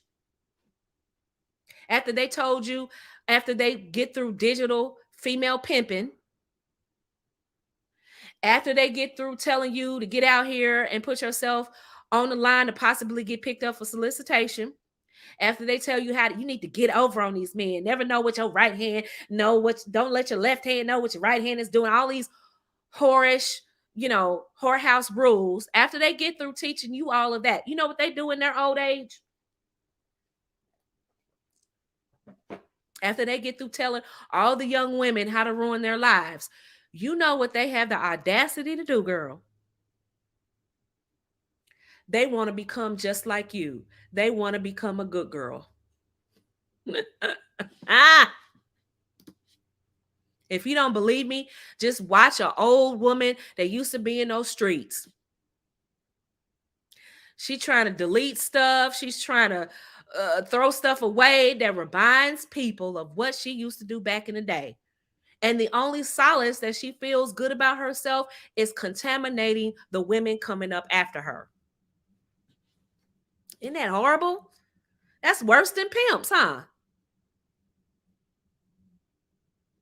Live your truth, ladies. And living your truth doesn't always have to be just for wicked women. Living your truth is for good women who serve Christ too. Okay? All right. How to be more authentic. All right. This is how you be more authentic. And then we're going to move on to personality because this is a big one. Be honest with yourself about everything. Don't be afraid to be vulnerable with yourself. Be honest with yourself. Tell the truth. I don't like the big city. A lot of people, if they sat down and really were honest with themselves, they find out they don't like New York. They really don't like Atlanta. They really don't like the big city. They really would like a really good one stoplight town. Some women would love to be on a farm. Some women would love to be in a city for about like 100,000 people where they could actually make a name for themselves. Instead, they're in these big cities where they kind of, blend in with everybody else. Okay. Somebody said, can you review Pamela Anderson documentary? Which one? Because it's like two of them. I saw both of them. So which one? Like, I think it's great. But listen, even Pamela Anderson is admitting. And the one thing I like about Pamela is that in this last documentary, right before we get to personality, Pamela Anderson, for those of you who don't know, she was in Baywatch, which is a very hot television show back in the 90s. She was blonde and had these big old breasts, and she's running up and down the beach. Right. So, that show had a lot of ratings. Okay. So anyway, so she was the hot girl of the 90s, right? Before Kim Kardashian, before Lori Harvey. Well, Lori Harvey hasn't really done acting. I'm trying to say Meg Thee Stallion or any of those girls. There was Pam Anderson. And Pam was like, it wasn't like she was from Canada, and she's very beautiful. And and I'm not going to go through the whole thing. You can catch out our documentary. But one of the things I liked about Pam in the one that she did when she appeared without makeup. She appeared just her. And she was just expressing how she was hurt. And she was very transparent. And people will say, well, she's starting to age. She did. She's starting to age. But you know what? She still came on camera with no makeup. She still came on camera very vulnerable and transparent. And that I could see her femininity. She stopped trying to be something she wasn't. She stopped trying to fit into Hollywood standards. And she started to just be Pamela. All these years, all these failed relationships, right? All of the embarrassment, all it came back to in the end was Pamela just being Pamela. And a lot of women have to go through life making mistakes before they end up just being who they are. All right, let's talk about personality. Right? Personality. A lot of women, I'm going to be honest with you, miss out on a lot of things in life because that personality is stinky. Or they don't know how to show their personality, or they don't know how to develop the personality. And last week we talked about how we grew up and how my parents made effort to buy a home that I could play in the backyard and things like that. I had friends in the neighborhood that I played with. These kids grow up with iPads in their hands. If I see another 5-year old with an iPad, I don't know what I'm going to do. Do you know when I was a child and I went to the salon with my mother, I didn't have an iPad. You know what I did? I sat and looked at the lady. Hi. Hi, well, what's your name? I'm Nikki. And I'm 5 years old. I'm a kid talking to adults. Well, and you know what? That developed my personality because now I'm getting out of the house and I'm talking to people, right? And then that translated on to other children. Yeah, I'm a little socially awkward when it comes to crowds. Yes, I admit that. I admit that. That's why I love singing in the choir because I did not have to sit in the audience. I did not like her. And when the choir, when church got out, I slipped on back the back door. I spoke to all the other people that were in the choir and who could catch me, and I'm out. Deuces. I did not like a lot of people. That's me, right? But a lot of these kids don't even know how to talk to other people. Is that their fault? Not completely. A lot of that has to do with the parents are too busy, they're too tired, and they're preoccupied. And so what do? They give their children an iPad. What did we do when we were children? Coloring books, blocks and dolls, right? The boys had cars and so forth and so on. What do we have? Jumping jacks. We had um jump rope. We had jacks. We had just the little things in life. I just remember going to the grocery store and my mom putting money into this little mechanical horsey, and I would ride the horsey. Like little things like that, these children don't have. You know what they're walking around with? Walking around with an iPad at 5 years old, at 6 and 7 years old. Does this equate to better math scores? No, because you know what they're watching? YouTube. Shout out to YouTube, but a 5-year old, come on, y'all. Right? That's what I'm saying. So, personality, a lot of women haven't had an opportunity to develop their personality, and it's not always their fault. If they had a mother who worked a lot, a dad who was always preoccupied, if she didn't take advantage of after school activities, let's be real. A lot of times, a lot of kids are in after school activities because the parents are too busy, not because they want their children to be well developed. Let's be real. If we're real honest with ourselves, a lot of people have their children in these little programs and these little camps and things like that, not because they really care about the children, but because they're busy. I'm not trying to, judge them because that's just the life that they've actually set up, and they may not have known what a difficult of life that they were actually setting up for themselves. But that's where they are. No judgment, but they might want to take a second look at that. For those of you joining me, we're in the last home stretch of this live, and we're talking about how women can develop substance. And now we're talking about the very last one is being personality. Now we've talked about character, we've talked about inner beauty, and we've talked about authenticity. And now we're talking about personality. Personality is crucial because this is the window by which people can see who you are. Oh, wow. I need to put that on a Twitter. Personality is the window that people get to see who you really are. And a lot of women either haven't developed a personality or don't really know how to display their personality. And the personality lets people connect with you. That lets them get to know who you really are. Who is the authentic you? And they don't really know how to show that because they haven't really developed the personality. And this is why you'll see a lot of women overly sexual. This is why you'll see a lot of women trying to mold themselves into a caricature of what they think femininity is. A lot of women will try to mold themselves into an archetype that they've been taught. By the way, ladies, you have to get on the app because I'm going to be talking about different male archetypes and how you can be in relationships with those archetypes, how you can attract those archetypes. So you need to be on the app because some stuff I cannot talk about on YouTube. How to attract the high-powered white collar, how to attract the average white collar, the entrepreneur, the blue collar, the clergy, the athlete, the entertainer. Got to be on the app. I'm gonna break it down. It's a way to be with each and every one of them. You didn't know that, did you? Maybe you did. I don't know. Come join the conversation. And if you want to be a part of that, you need to be on the app. But personality, a lot of women are chasing personalities because they don't know who they are. They're chasing. A lot of times they get off into these alternative lifestyles because they don't really know who they are. And they go so far down in the rabbit hole trying to figure out who they are, and they get hurt. And so they're so far down the rabbit hole, they can't come out because that's who they think they are. When someone just needed to sit them down and help them develop who they are. Let's go. Personality.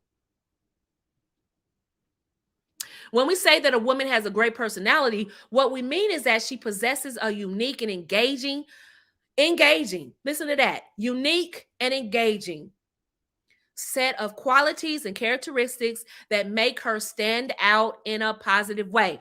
Ladies, in my first book, I talk about cookie cutter women. A lot of women think, oh, if I show more boob, I'll get more attention. If I act like Lori Harvey, I'll get more respect. If I dress like this and I act really sultry, I'll get, I'll give put a trance on men like Marilyn Monroe. If I talk like this woman, I'm going to be successful like her. A lot of women are chasing all of these things instead of just being who they are, being unique and being engaging. A lot of times they think I need to be a seductress. I need to be all of these other things instead of just being who they are. A lot of women, can I tell you something? A lot of women are chasing, trying to be a seductress, and that's not who their personality is. A lot of them are really funny. I've talked to some women who are so beautiful and they're funny. Now, would she really benefit from learning how to be a seductress if she's funny? Probably not. Some women are very, very good conversationalists. Very good. And they have the persona of a Sade. They have the persona of who's really serious. Give me somebody who's really serious. And they get in conversations and they try to be something that they're not. They try to be funny or they try to be seductive. When really they think having a good conversation makes them less feminine. Like, oh, he's intimidated by my intellect. No, he's not. You just need to frame that in a feminine way and an engaging way with men. That's all. You scare people away. I scare people away with my intellect. Not really. No. Sometimes you have to understand your audience, number one. Number two, it has to be appropriate. And then also you want to engage. You want to bring the other person in the conversation. So a lot of it has nothing to do with your degrees, has nothing to do with how well traveled you are, how you look. It really has something to do with you connecting with your audience. A lot of times women go out on dates and they just don't know how to connect with a man. And they think, oh, it's because my degrees. Oh, it's because I'm overweight. It has nothing to do with none of that. He knew you were chubbly when he asked you out. He knew all of that, girl. He is not really, it's not really that. It's, you might not be bringing him into the conversation. You might be talking at him instead of talking to him. That has a lot to do with personality. That's why I said unique and engaging are two qualities that make you stand out in a positive way. Men will always remember a woman that had good conversation. They will always remember a woman that had a great personality. I've won a couple of men just because I had a good personality. I don't think they really wanted to kick it with me like that. But I was like,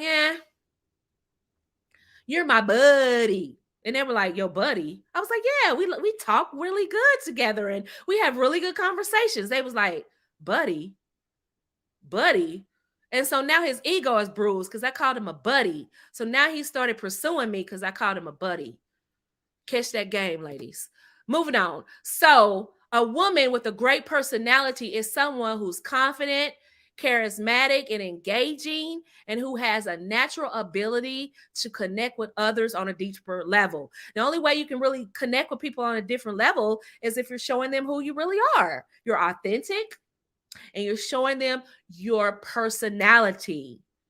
Who are you as a woman? Remember, your personality is just a reflection of your inner beauty. Having a great personality means being kind, compassionate, and empathetic towards others, and having a deep sense of understanding and appreciation for the world around us. It means being able to make others feel comfortable and at ease, and having a natural ability to uplift and inspire those around you. Ladies, it's not that he has a problem with your degree. Now, let me disclaimer. There are some men that are kind of low-key jealous of you because you're successful. There are some men that are kind of low-key intimidated by you because maybe they didn't go as far as they should have gone. I'm not going to say that that never happens. What I will say is that a lot of times when women become successful, a lot of times they lose the art of conversation. And the art of conversation, a lot of times, is what I just told you, is connecting with the listener. And sometimes we're so busy trying to let them know that I've accomplished this. I'm not a gold digger because I make good money, and I'm not stupid, and I'm not a pretty dummy because I've been to this school and I got this degree. And we're so busy trying to qualify ourselves that we can't just be relaxed and in our feminine on a date.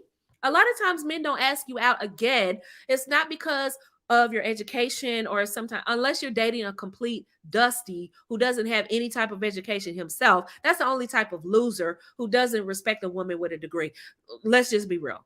I mean, only losers get on women and drag women for having a degree. I'm sorry. I stand by that 10 toes down. If you knew what it takes to go to some of these universities, to even get in these universities, you wouldn't be saying a degree doesn't matter, especially when you're not traditional. You want her to get out here and work.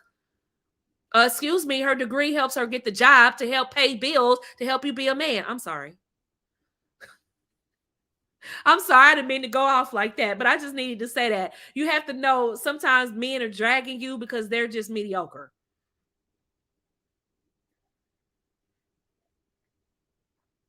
That's it. I didn't have to qualify myself with Tony. I don't think he asked me about my degree. I think I told him, but he didn't ask me because he was traditional. It was like, okay, you have a degree that helps you run your business. But being my wife, I just need you to be my wife. And a lot of times, a lot of women focus on trying to qualify themselves for a man instead of just being cute and feminine and pretty on a date. You're so busy trying to make sure he likes you that you're like running out. Okay, I went to this school, I got this degree, I got this degree, and you're so worried about him liking you and making sure he doesn't judge you wrongly that you can't even relax, right? And so your conversation, it comes across very stoic. And so a lot of men, they don't know how to articulate that it's not your degrees, it's just the way that you come off. They'll just say, "Oh, your degrees don't matter." Okay, personally cancel out any man that says your degrees don't matter, especially if he's not traditional. The only man that gets to say your degrees really don't matter, and of course he wouldn't even say it, is a traditional man. Even a traditional man knows that her degrees represent education, which is a level of class, which is what I want my children to be, is educated. I want them to be studious. I want them to understand the value of learning. And so that's what my wife's degrees represent. When you go into some of these social circles that a lot of you want to become and get in, they're going to ask you, "Oh, did you attend college in Boston?" They're asking you, "Did you go to Boston College? Did you go to Yale?" They're asking you those questions. A lot of times they don't even ask you the school. They ask you, "What did you go to Wellesley? Did you go to Sarah Lawrence, Columbia, USC? Oh, do you know the Bradfords of USC? Oh, is such and such a professor still teaching there?" That's how they communicate with you. So please, and that's very impressive for a man to have a beautiful woman who's educated on his arm. Do you think George Clooney married a dummy?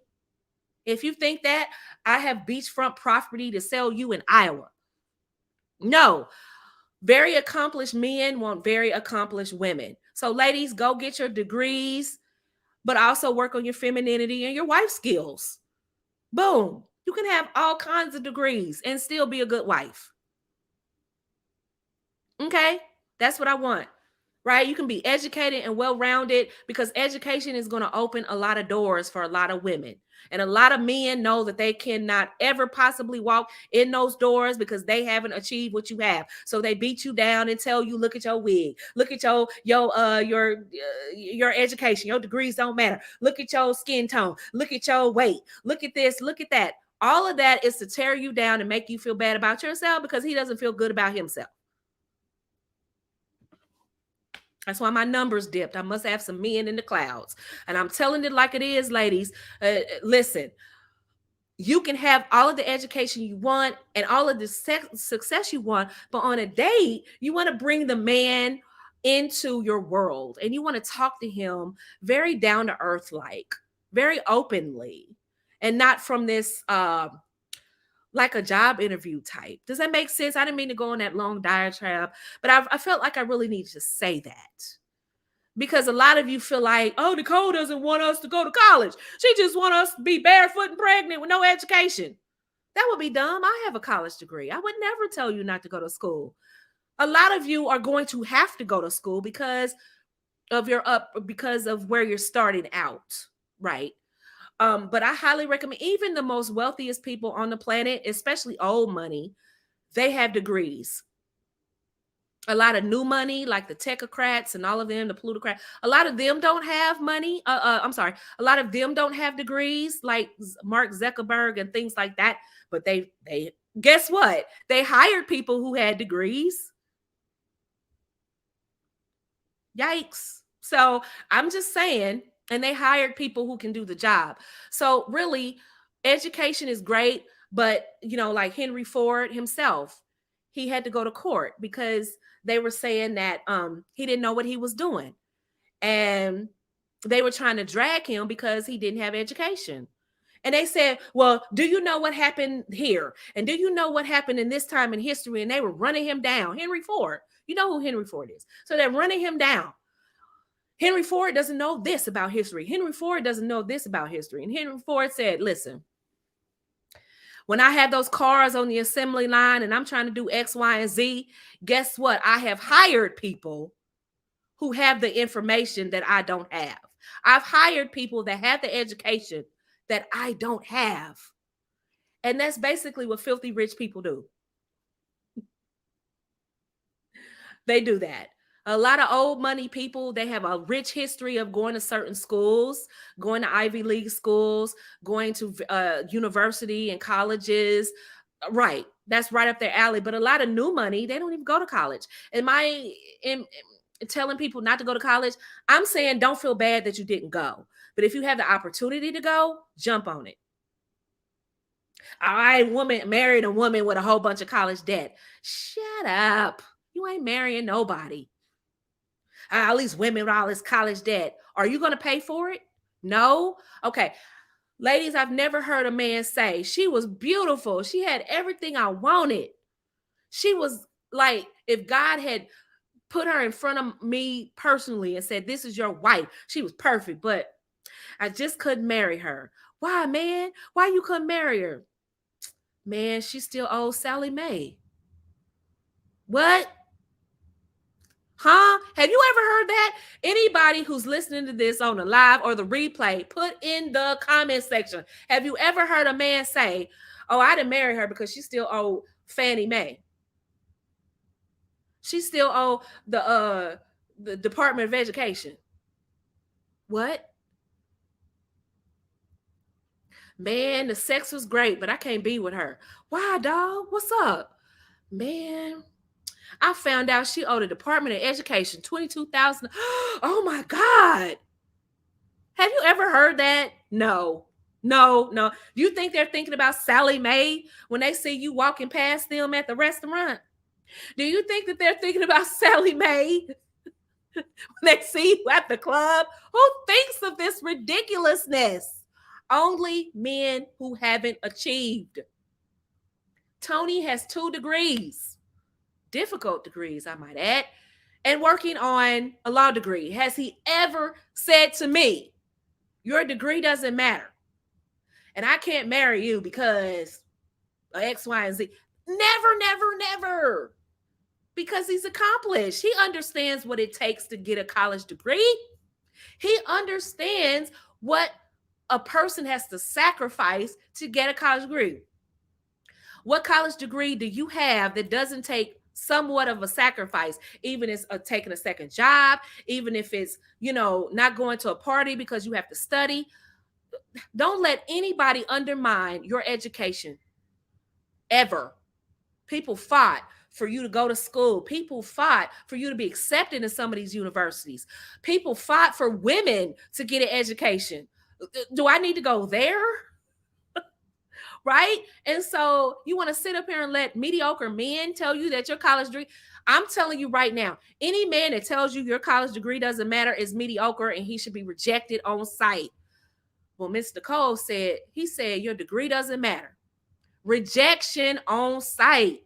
All I'm saying is, I'm taking the long scenic route to tell you is that when you're on a date, show your personality. And your education is what helped make you a more well-rounded, sophisticated woman. But in no means should that just be all you focus on. Make your conversations very human. That's what I'm saying. A woman with a great personality is often seen as someone who is fun. Like, who wants to sit up and talk about college? That's not even fun, is it? It's not even engaging unless unless you all can meet in the middle and talk about, oh, I went to that university. Is such and such professor still there? Oh, yes, he's still there. He's still crazy. Oh, he assigned me this paper that was crazy. Something like that, that's different.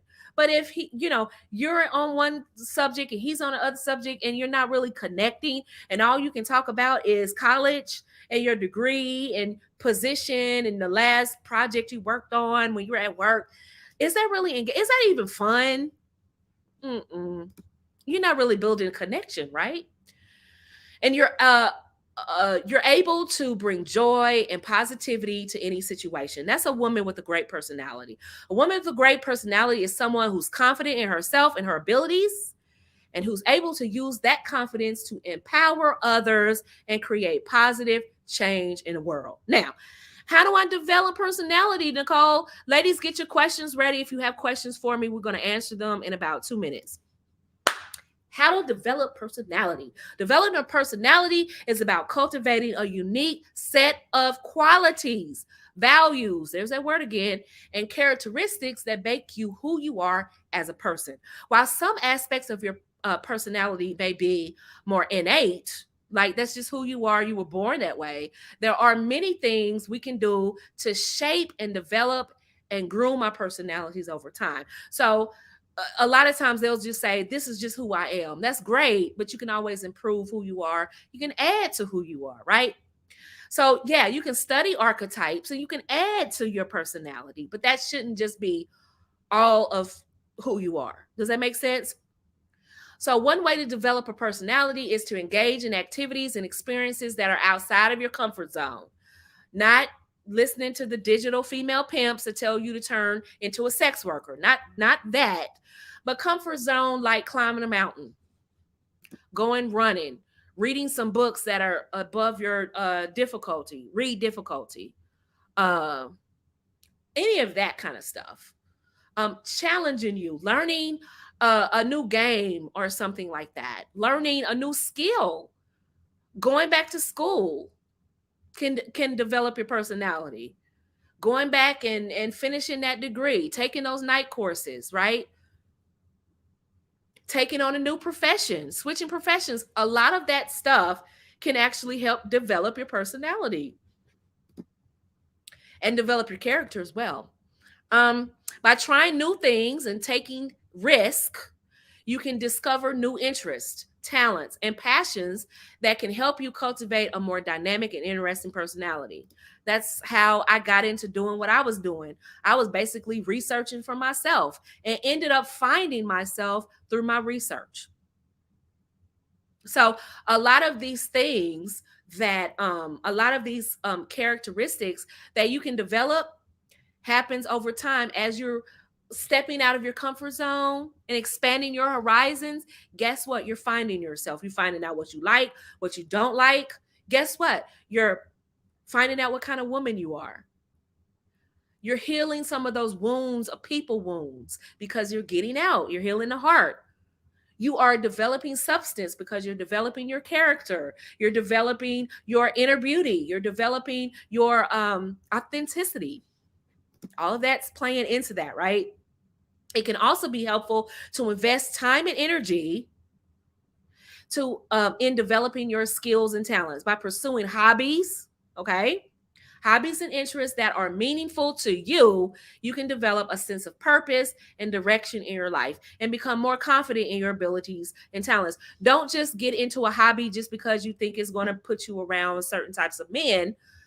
Take up tennis because you like tennis, because you genuinely want to get to play tennis. I take up golf, one, because it is a sport that puts me around movers and shakers, and it gives me good conversation pieces, but also because I want to keep being active as I age. And golf is a very business sport. And as a businesswoman, I want to be able to spit to anybody, not spit, but you know what I'm saying, speak to any man or any woman. And sometimes the golf course is a place to do that. A lot of deals happen on a golf course, and I want to be able to go out there, even though I'm terrible, still go out there and swing. I mean, I'm still working on perfecting my swing. It's an art to that swing, y'all. It's harder than it looks. But the point is, I'm not just doing it because of business, because of meeting people, and because I belong to a country club. I'm doing it because golf is something I've actually started to like. And hopefully Tony and I can do it together. But that's what it is, right? Tennis is something that I want to take up. That I didn't get a chance to really do that in Atlanta, but I played tennis in college, not competitively, but I did play because I wanted to be cute. Right. But now, as an older woman, I'm trying to stay in shape. I'm trying to stay active. I'm trying to keep my heart healthy, right? Burn some calories, look cute as well. But, the point, you know what I'm trying to say. Like, I took up chess. I took up chess to get closer to Tony, but I kind of like it. I'm never going to compete. Tony, get that out of your head. I'm never going to compete, but in a tournament, but I do like playing. Does that make sense? So, ladies, you'll discover sometimes some of these hobbies you're into, you're gonna find, whoa, this I'm finding out that I like games that have to do with numbers, and I like games that have to do with um um, improving my physicality. I like games that allow me to think, right? You're gonna find that out. Thank you so much. Venetria, thank you. I think more women, especially Black women, could be better at diversifying our interests. Very true. Too many fun hobbies are called white by the community, limiting us as women. I definitely agree. Get out of your head that certain things are only for certain people because that's limiting thinking. I mean, honestly, did you know that there was a Black hockey team back in the day? Does anybody, can somebody Google it for me? The Black hockey team. I think they were from Canada, but don't quote me. Um, a lot of sports that we think is just for white people, that's dumb, that's ignorant. And she points out a very good thing. Uh, Wilma Rudolph, anybody? She was a famous tennis player. Okay. Sorry, my throat was getting dry. But a lot of things that we label as white, please don't do that to yourselves. Don't limit yourselves. Stop listening to people who are ignorant. Read some books, get out. A lot of times people telling you that are people that don't even travel out of their country. I'm sorry, that one, they don't travel out of the country. They don't even travel out of their own state. I was living in Atlanta and they said there were people that have never gone out of the perimeter. If you know what the perimeter is, it's 285, and it's the highway that goes around the city. And I said, what? There are people that have never been out of the perimeter? Are you serious? There are people that never have left their neighborhood, their county, telling you what's white and what's black. That's ignorant. That's dumb. People of all walks of life do everything. Shoot, they have white people rapping nowadays. Do you think there are people saying that's a black people? Well, that's what black people do. No, they're out here making money rapping. So they're gonna tell you that you can't play tennis or something because that is dumb. And for most of you, your lifestyles are going to evolve, especially if you're traditional. They're going to evolve because you're going to be around a different crowd. So stop listening to broke people, dumb people, ignorant people, and dusty people. They're just dumb and losing. Just stop listening to them. Just go. Anyway, so just you'll see a lot of that on Clubhouse. It can also be helpful to invest your time and energy and develop your skills and talents. Just said that. But what I want to say also is by connecting with people who share your values and interests, you can develop a deeper sense of empathy and understanding and become more skilled at navigating the complexities of human relationships. And basically, what Venetra just said. If you're talking about, well, that's what white people do, and that's what okay. So now that you become this more well-rounded woman, guess what? Now you can navigate in business. Now you can attract a more broad variety of clients. Now you can travel the world and get familiar with their culture. And now you have conversation pieces besides I went to USC. No, you can actually say yes. And during my college sabbatical, I decided to go to Guatemala and help out with those people. And what I noticed and what I found out, you see how much that built character, being able to go around different cultures. Well, what did you do in your spare time on spring break? Oh, I went to South Padre Island and turned up. Oh, I went to Miami and turned up. Oh, I went to Malibu and turned up. No, I went and helped some starving kids over in some other country, remote country, right? Or I volunteered for the Peace Corps, or I volunteered to help some disadvantaged youth or something. See how that builds character? I volunteer for the homeless. A lot of women are sitting up here talking about they're bored. And have you volunteered in your community? Or sitting up here talking about I want to meet a rich man. A lot of times you'll meet who you need to meet doing what you're supposed to do. When you find a lot of times women are not found until they're doing their purpose. And a lot of you all are so giving and so sweet, and all you do is sit at home and watch TV. No, you need to turn off that TV, get out of your house, and go connect with people so that they can see how beautiful you are. And guess what? People will notice you. And people might go, who is that? She's new. She's different. I haven't seen her around here before. And guess what? They might ask you out on a date. What? Discovering who I am might lead to my husband? Yes. You don't remember the story of Boaz and Naomi and Ruth? Ruth was trying to get her money up. She was taking care of her mother-in-law by another man who passed away, and they were hungry. And Naomi was like, look, I'm a kick game. This is what you need to do. You need to go over there. Boaz has a business. He can give you a job. That was all it was in the beginning, was go get you a job. Boaz is the dude. You go to Boaz, it's what you do. The book of Ruth, y'all. The Bible has game. You need to read your Bible. At first, it didn't start. I see a lot of grimy people. They tell the story from a finesser's point of view, how Naomi taught Ruth to get Boaz's attention. But you got to go back to the beginning. The beginning, Naomi was not teaching her to finesse. She was teaching her to put some food on the table. You go, this so you do, this what you do. Boaz is the dude. So what you do, you go to Boaz. Boaz got money. He got a company, and he can give you a job. And Naomi said, now, Ruth, I see your hard work, but look, we need to eat. And so what I need you to do is go talk to Boaz. He can give you a job. And she went and talked to one of his foremen, and they gave her a job. And she got out there in that hot sun working. And Boaz came out, he's doing his little checkups, and you know how to do, you know how the CEO, he might come to the company, he might come to the office. And Boaz came up, he's the dude, right? He come in, he looking around. Yeah, how much we making profit? How many shekels did we sell today? What's going on? He's like, who was that? I haven't seen her before. Oh yeah, that's Ruth. Ruth. Who are people? Where'd she come from?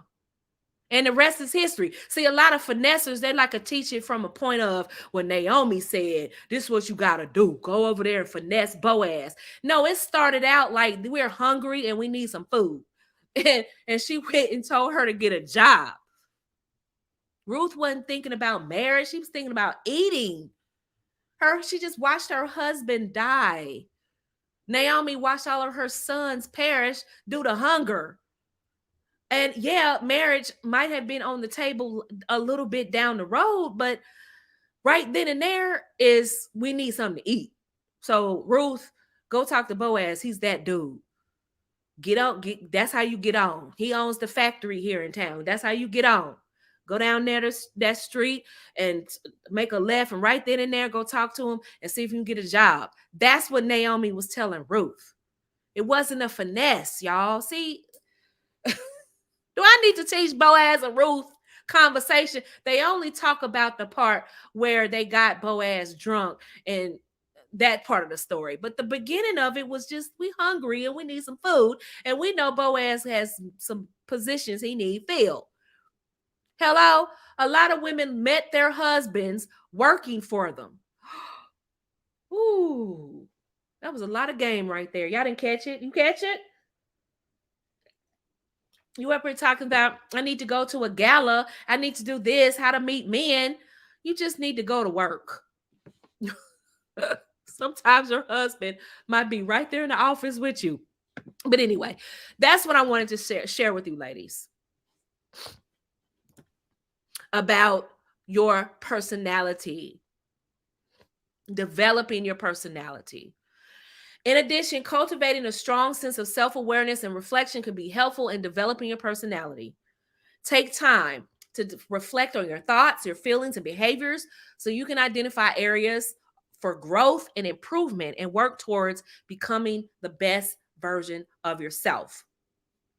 Does that make sense, ladies?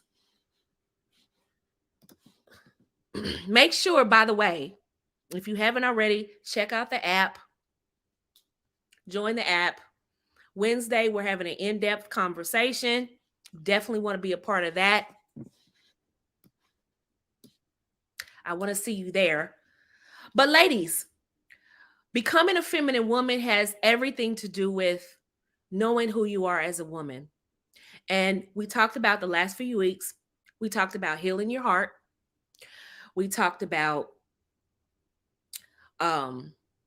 becoming the woman who you are supposed to be. Not who you think I want you to be. It's not about me. I don't know you. Okay. I want you to develop into the woman you're supposed to be. And so last week we talked about that. And this week we're talking about how to become a woman of substance. You no longer have to guess about that. It's 4 things. Let's go over it real quick. Character, inner beauty, authenticity, and personality. That's a woman of substance. And we're going to talk a little bit about more other things going down the road. But I do want to let you know that that's the beginning of your feminine journey.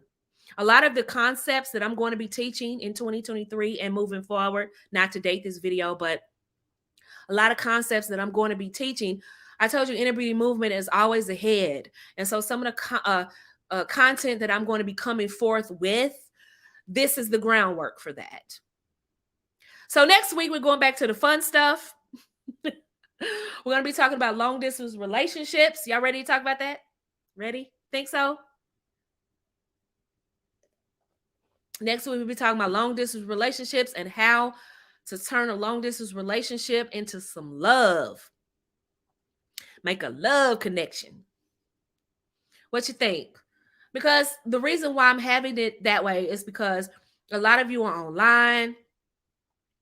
A lot of you are going to meet men who you want to marry, and they may not be where you're from. And I mean, look at me. I was in Atlanta and my husband was in Ohio. So I moved to Ohio. And so for some of you, you're like, how do I cultivate this relationship? How do I bring this relationship along so that it turns into something uh serious?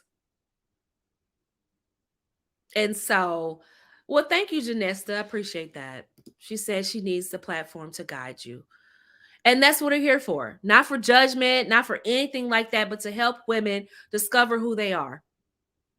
I can't tell you who you are. I can help you arrive to who you are on your own. I can help you. I can give you some grooming and help you. And through that, now that you know who you are, you can study femininity and not be so guarded that someone is trying to turn you into something.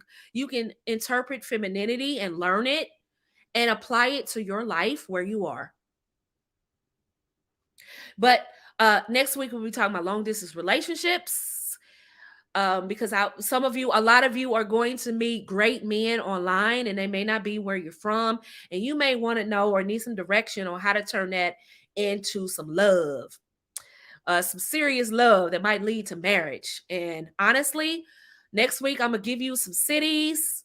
I'm doing my research. I don't just shoot out of the side of my hip the different things. I actually research things. Hi, Organic. How are you? Yes, now's your time to ask me for questions really quick. I'll make some time for you. If you have some questions, you can ask it right now. This is your time. Otherwise, you have to wait to the app, and then we can discuss things there if you want it more confidential. But we'll be talking about relationships and things like that. We'll be talking deeper level about femininity and this divine femininity stuff that I've been hearing. A lot of that is crap too, and I'll tell you why. They're turning women into little deities that should be worshipped. And the problem with becoming a deity means that, well, we'll talk about it. There's a lot wrong with that. There's a lot wrong with that. Your femininity is not divine, but it is wholeness. It is complete. And you are complete and you're whole. And all you are is femininity in motion. A woman is femininity in motion. Tweet that real quick. Femininity is a woman in motion. That's it. And so when you get that down pat, femininity might look different, but it in terms of appearance, it may look different. But femininity is the same. It's your attitude towards life. None of that changes. But like my version of femininity, how I express femininity, more women are more drawn. They like slacks, and so they might dress up slacks and things like that. Some women might wear dresses and skirts. Every woman isn't going to be the same, and so I want you to discover who you are.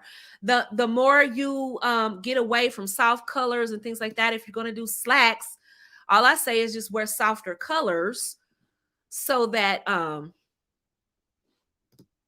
yes. Yes, in one word. But we'll talk about it more in upcoming episodes.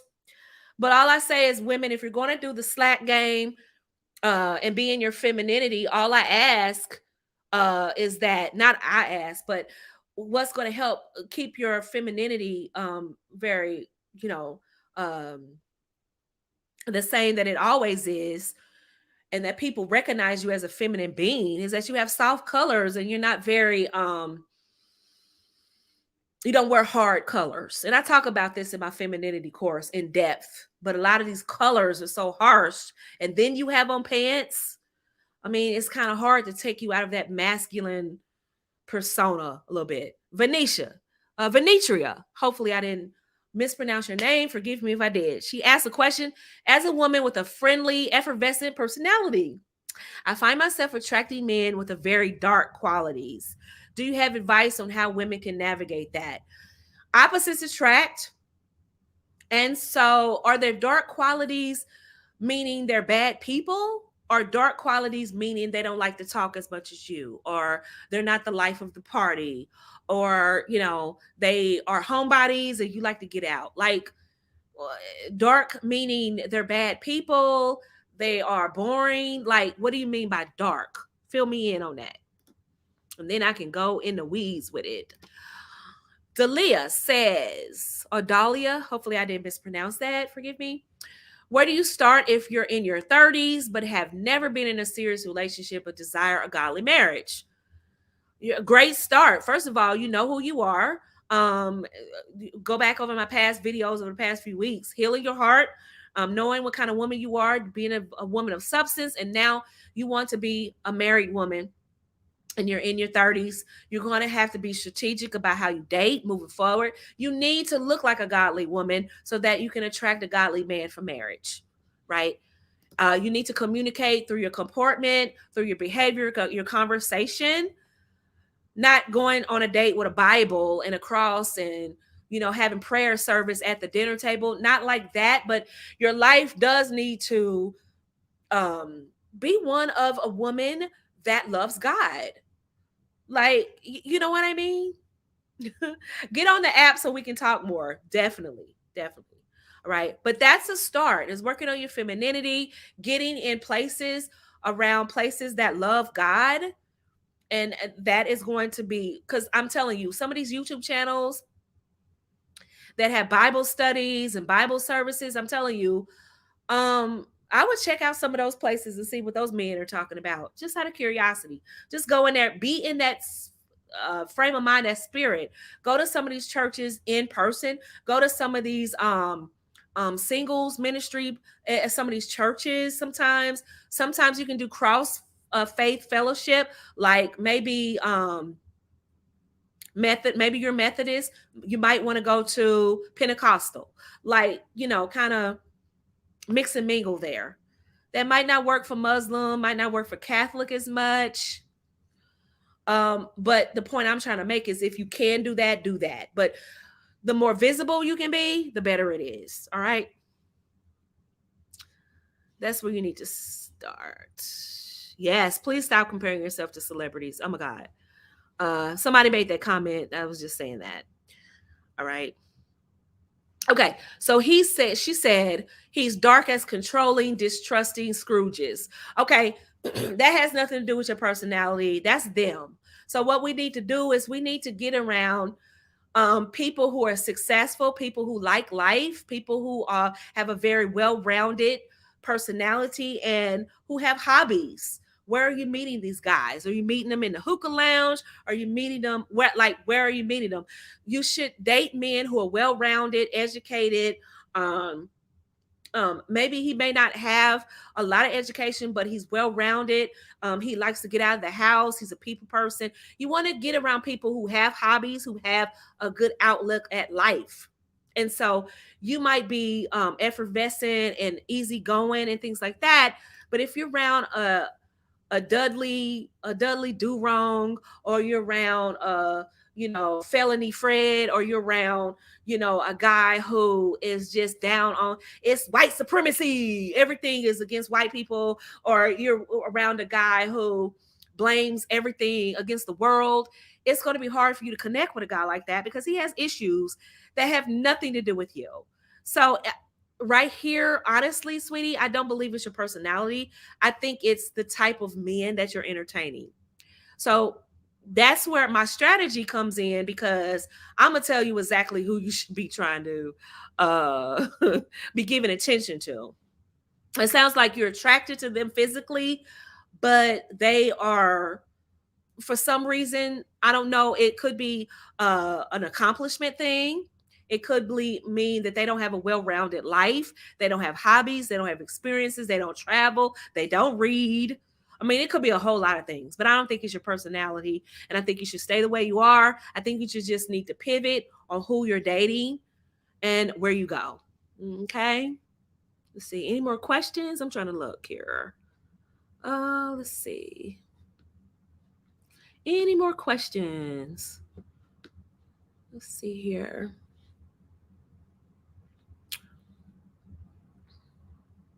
Yeah. This is a good comment. Don't be afraid to go on a local church's website and email them an inquiry on do they have Christian mingles mixers. Very good point. Very, very, very, very, very good point. All right. I saw a question here. Okay. Elegant says, I'm a single mom. I sometimes feel bad for wanting a man. People try to make us feel so undeserving. First of all, thank you for your question. Thank you for all of your questions. Thank you so much. And thank you for letting me answer this question. And if you allow me to mentor you really quick, stop listening to losers. And stop listening, and that includes the women too. If the women are telling you that you're wrong for wanting a man to help you raise those kids, she's a loser. I said what I said. If a woman is dragging you, see, this is what a lot of women do. See, now I'm getting ready to get on my soapbox. What a lot of women do is it's all the man's fault, right? And yeah, what they want to do is women have the freedom to be whores, but they don't have the freedom to be wives and mothers and upstanding women of the community. Notice that? So what you need to do is kind of change your circle a little bit, because obviously they don't think that they're special enough to be somebody's wife. They think that all they should amount to be is sleeping with this man and that man, but never being owned and loved and cherished by one man who is taking you and your children as his responsibility. They don't think that they're worthy of that. So what they want to do is convince you that you're not worthy of that. Or better yet, he doesn't have any money to take care of a woman and children. He doesn't even have any money to take care of a woman. Check that, check that. He doesn't have any money to take care of himself. So a man that can barely take care of himself, he can't even buy him a hot dog on the corner from the vendor, but he wants to tell you what you don't deserve. See how that works? Stop listening to losers. Okay. I'm going to tell you what you deserve. You deserve what it is you prepare yourself for. So if you're preparing yourself, look, I know that I probably did things out of order, and now I'm trying to make it right. And with me working on myself and evolving, I don't know if you caught the beginning of the video where I talked about women evolving. You have a right to evolve. You have a right to own the past and say, you know what? Moving forward, I'm going to do things a little bit differently. And these little people are dependent on me to get it right. And I acknowledge that I need help raising these little people. And so if there's a man out there that treats me right, I'm going to fall in line with his program because he's treating me right and he wants to be my man. He wants to be my husband. Screw what these little bitter betties are talking about. I'm out. Don't feel bad for wanting a man. You're a woman. And more importantly, you're a feminine woman. A lot of women that are trying to talk you out of wanting to be a wife are masculinas. And because they've had to be masculinas or because they don't want to do the inner work it takes to become a feminine woman. So anytime they see another woman level, you have the audacity to want to level up. You have the audacity to want to be better. How dare you do that? And so what they want to do is talk you out of improving, leveling up, being better. That's why I hope you come to our app so that you can be surrounded by women who can support you. Because a lot of times, a lot of these spaces, they mean well, but they're really trauma bonding dumping sites. Basically, let me come and dump all my woes in the chat. Let me dump all my woes on the content creator. Let me dump all my woes. And so when you come in there saying, well, I don't think all men are bad. You come in there saying, but I want a husband. I don't want to push all the men away. I want one of them. Right. It's okay to have wild sex, but it's not okay to have a man want you to be his one and only. Something's off with that. And so they want to project how they feel about their life onto you, but that's not your story. Did you know that your femininity might actually have fulfillment from being a wife and a mother? It might. And so for a lot of women, that's what it is. For the majority of women, that's what it is, because that's how we're built. We're anatomically built to carry babies. That's why we're so feminine. Our energy feeds off of other people's energy. God made us to feel what other people feel. We pick up on energies. And so what they're trying to do is transfer their negative energy onto you, baby. Don't let them do that. Don't let them talk you out of a life that could be beautiful. You could find a brother that loves you and loves those kids. You could. Or you could continue listening to them and keep meeting men that want to dog you, that want to take you out and use you, that want to drive your car, that want you to bail them out of jail, pay rent, go 50-50 at best. It's usually 90-10 your direction, where you're paying most of the bills. You can keep doing that, or not saying you are, but I'm saying you could have that kind of life, or you can have the life where you meet a guy who says, okay, you have some kids. Okay, my past isn't spectacular either. And together we can have a family. That guy is out there. Or you can listen to them. But if you hang with me, anything's possible because I serve a God. Listen, they said, you're over 40. You got kids. You ain't the prettiest girl in the room anymore. Okay, right. And I still got married. So listen to somebody who's been there, done that. I'm not saying it to brag. I'm telling you what God can do. And I serve a God that can do literally anything. I'm in Atlanta, one of the most competitive cities on the earth for Black women, and I still came out with a husband. So what I'm telling you is it can be done. Stop listening to people who are losers, especially on social media. Taja T and Nicole, how much time, thank you for your question, Taja. How much time would you give a 53-year-old man with a 30-year-old woman? When should marriage be brought up? It should be brought up within 30 days. He's 53. You're doing him a favor. If and then too, it's a lot of stuff going on because 53 years old, he's dating you. You have to know why a man is choosing you. Shout out to my husband because he's the one that developed this concept. You always need to know why a man is choosing you. And if she's 30, you know why he's choosing her, right? Because she's still that young thing compared to his old butt at 53. Right. So, and I'm saying it in contrast to 30, right? He's not old, but in contrast to her. Right. Okay. So he's choosing her because of her youth. Now, at 53, has he accomplished anything? Or is he just out here running the streets and trying to be a playboy? If he's still in the sexual market at 53, chances are he's either he doesn't have any money to keep a family or he doesn't want one because he doesn't need one. So she needs to know, why is he dating me? Is he just dating me because he wants to, flex a little bit, feed his ego because I'm 30, I'm much younger, I'm attractive. Like, why is he dating me? Is he just dating me for sex? Is he just in the sexual market? And within 30 days, he should know that. And the reason why I say that, is because at 53, ladies, when you date older like this, if he's already raised his children, he may not want any more. And you're 30. So you have to ask the question, does he want more children? Because there's a chance I could get pregnant. And he may not want all that. So you have to be honest with him. Look, I'm kicking it with you, but I ultimately want to be married. Is that not what you want? And if he's hemming and hawing and and why we need titles and I don't know why you listening to that old Nicole Michelle, she don't know what if he does any of that, dump him flat out because he does not want marriage. But if he comes to you and says, I'm open to having another baby, he's probably lying. Make sure you marry him first before you get pregnant. But he's probably lying. But anyway, if he says he's willing to give you a baby, cool. Make him put a ring on it first. Not an engagement. We said I do. The state of Georgia recognizes our marriage. You cannot run away from me. You're not going to just leave me. You old and give me a baby? Like, seriously? Where they do that at? So, and if it's money and security that you need from him, tell him, look, I'm looking for security. I'm looking for marriage. I want to have a family. And we're messing around. I could get pregnant. I don't want to just be out here 30 years old having babies out of wedlock like I'm 15.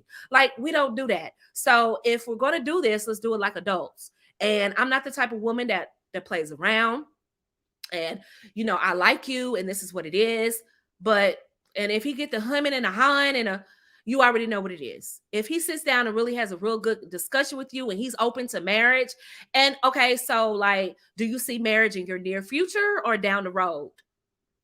And if he's like, well, I never thought about it, I don't know, you might need to book a session with me and talk. Get on the app and talk to me. But here's the short and curlies of it. Um, Without knowing all the nuances to your relationship. At 30 years old, he should know. Being 53 years old, he's been around the block, he's been to the circus. He should know whether or not he wants to be married or not. And if marriage is something she wants, she should have communicated that within the first 30 days. If she didn't, she needs to communicate that. And secondly, if you don't want him long term, don't make it seem like, if you do want him long term, don't make it seem like it's a transaction, because old men like that, once you set it up as a transaction, he's like, woo, I'm getting over like a fat rat. I get to sleep with this hot young chick and I don't have to commit to her. Like, it's going to be hard to get him to see you as long term. And lastly, ladies, when you're dating these old men and you want to be married, please understand, you need to make sure he wants marriage and children, because if you're still fertile and you still want children and he's older, and if he's raised his family, he may not want to do that over again. And so that's something that you need to consider before you just start, oh well, he has money because he's older. And another thing, don't assume just because he's good and seasoned that he has money. A lot of these YouTubers are dying broke, talking all that smack about women and don't have two nickels to rub together. I'm just telling you what it is. So don't assume just because he's older he has money, but that's just the basic general advice I could give you, not knowing all of the facts. So if you really want me to go in the weeds and give you that real strategy, I got to get you one-on-one so I can get the nuances. Kay said, does the app cover what type of events to go to meet people? Oh, yes, baby. Ask some of the ladies that are on the app, honey. I can't tell you here, but let me just say, whatever city you're in, I got you. Up to some of the virtual events that they're not going to advertise, I got you. And I'm not going to send you on just events that you have to pay $1,000 a plate, although there will be some of those events, but there are some events that you may not have to pay. Some of the entry fees are like $25. Now, mind you, an event that's $25 plus versus an event that's $2,500 a plate, you know what kind of guests are going to be at each, right? So I kind of mix it up. So sometimes it'll be, city events, but sometimes it'll be, galas is going to put you around the people that you may want to be exposed to for business or relationships or whatever. There's an old saying in business, you have to spend money to make money. And sometimes, ladies, you have to sacrifice. So, and then there's some events that are going to be very, very affordable. So I kind of mix it up both ways so that you have all kinds of events. And let me tell you, if you're in New York, if you're in DC, and if you are in Houston, let me just tell you, it's a lot of good stuff coming up. A lot of good stuff. Wanting a man and father figure for your children is the most normal and healthy thing you should want. Exactly. Very well put. Thank you, Zorro. Very well put. Okay. I couldn't have put it better myself. Janessa, do a man, does he see your improvement, still want you at the end of the day? Absolutely. You can tell a man, look, I'm not perfect. I have flaws and I'm working on those things. What man isn't going to want you? You want to make sure that he doesn't predate on you, but what man doesn't want a woman that's being held? She's holding herself accountable. She's doing what she has to do to better herself. A dusty, dirty vermin. That's who doesn't want a woman that's improving herself. I've seen men lay up with women who've robbed banks, who've been to prison. Listen, have y'all watched Sally on Netflix? It's called, what's her name? Dirty Sally. What's the name of that thing on Netflix? About the she was married to a wrestler and killed the man. Listen, y'all, what's it called? Something Sally. It's on Netflix. And she killed her husband, went to jail, got out, and got married again. So please don't let these people tell you that you can't fix yourself and move on. They just hate the fact that women can kind of do it better than men can do it. Taja, she says, is that the 50-year-old man playing games with 30-year-old daughter? He's older than her parents. How long should she date him? When should she stop? Um, the 50-year-old man is playing games. He's older than her parents. She should stop when it stops feeling good. And it sounds like that's what it is. It's an unhealthy dynamic. He's playing around. And at 53, he sounds like an old Dusty. That's what he sounds like. Because at 53, a successful 53-year-old is not looking to just play around with a woman. He's looking to, a woman can expand his business, can expand his status, how he's perceived. He can do business with women, all kinds of things a woman adds to him. And that's another thing, ladies. When they say, what do you bring to the table? A lot of intangible things that you can't buy. That's what I bring to the table for that stupid question. I bring a lot of intangible things that wives bring. Because if you start saying I can cook and I can clean and I can have sex, he's going to say he can buy that. So don't say that. Just say I bring a lot of intangible things that you can't buy. But what's that? Have you ever been in a relationship with a woman? Was your mother married? Just start flipping it. What does that have to do with it? A lot. Because if your mother was married, you wouldn't be asking me what intangible things a wife brings to a man. So you got to learn how to flip it on a man. Be asking me stupid questions. Let me ask you about your mother. Well, what does my mother have to do? A lot. Because if you saw your mother being a wife, a doting, loved wife, you saw how a wife is supposed to treat her husband. And you wouldn't be asking me that foolish question now, would you? See, by that time, you've already checked out on him anyway. So you just basically let him know, look, why are you asking me questions? You obviously, your mother wasn't married, because if she was, you wouldn't be asking me about what intangible things a wife brings, because you would have actually seen it in your mother growing up. See how I flipped that on him? Yeah. You got to, men, when they start asking stupid questions, just start asking questions back. What kind of mother did you have? Did you ask basic questions? Dahlia, she said, anyone who wants to punish you for the past, knowing you are trying to do better, presently doesn't practice grace and empathy. You don't want that person. They will make your life miserable. Absolutely. And what a lot of men do is they feel bad about themselves. They had a bad reputation in the society, and they have a bad reputation in their community. So what they want to do is travel all over the world and forget that they have a community that they're supposed to be the leaders of. Or they want to drag women down and make them feel bad because they feel bad, because they feel powerless. So they want you to feel powerless. And I'm telling you, as women, get the surgery if you want it. Get the wig, learn how to put makeup on, get the weight off of you, do what you have to do to make yourself feel good. Get in that Bible, develop a closer relationship with the Father so that you're not so desperate for love from people who don't know what love is. Because God is love and he will teach you true love. And so that when they come with this fake love, you know off the bat, that's not right. Does that make sense? You're going to download the app? Awesome. We'd love to have you, Janesta. TT. Thank you for asking me a question, TT. What about being over 50 something or even 60 and up? They think we should give up with having more than a companion or even a husband. After the kids are grown and gone, I feel there's no hope. I feel there's hope. Good. She says she feels there's hope. It is T, because there is T. Guess what? My mother used to, she had a saying, there's a Jack for every Jenny. And what that meant is people, sometimes they will pass their scarcity mindset on to you. There's always a man out there. I'm not saying that women can attract the same man they could attract when they were in their 20s, maybe even their 30s. I'm not saying that the marriage market kind of changes as a woman ages. It absolutely does.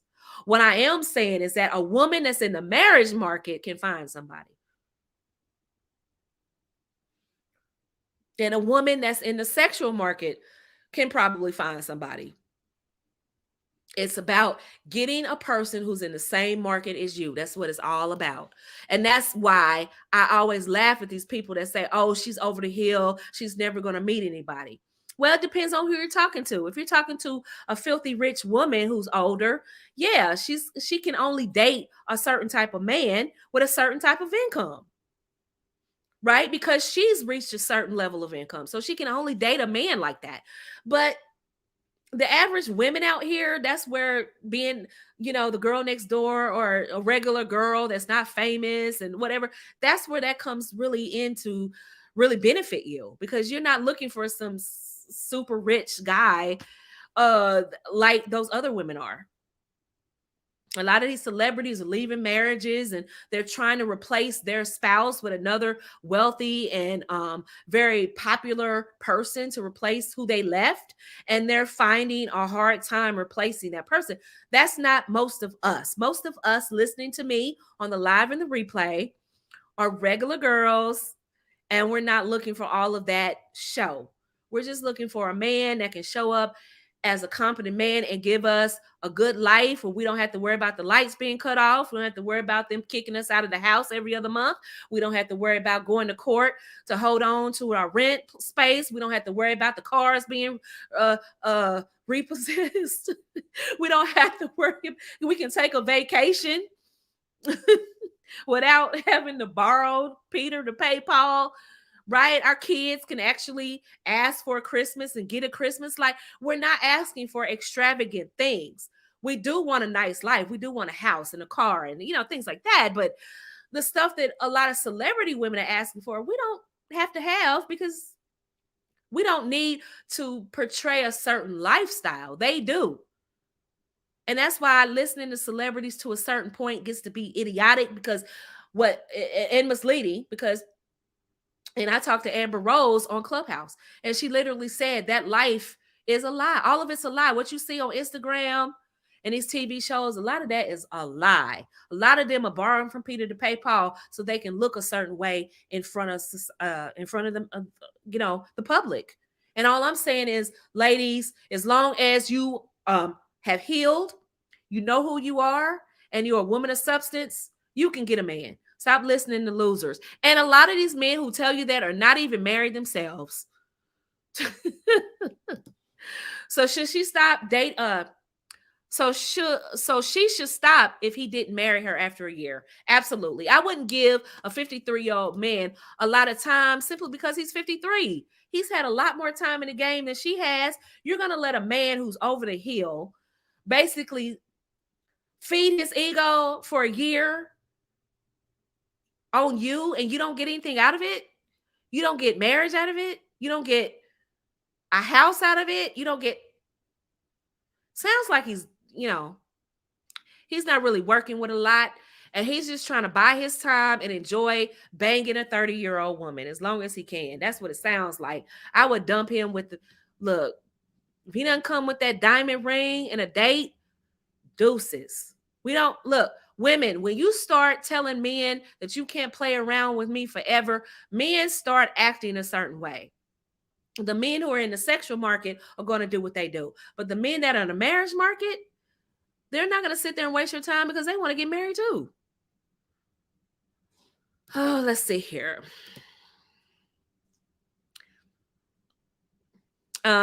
It's so important to a man to build a dynasty, and rightfully so. Absolutely. He's 53 years old and doesn't have children.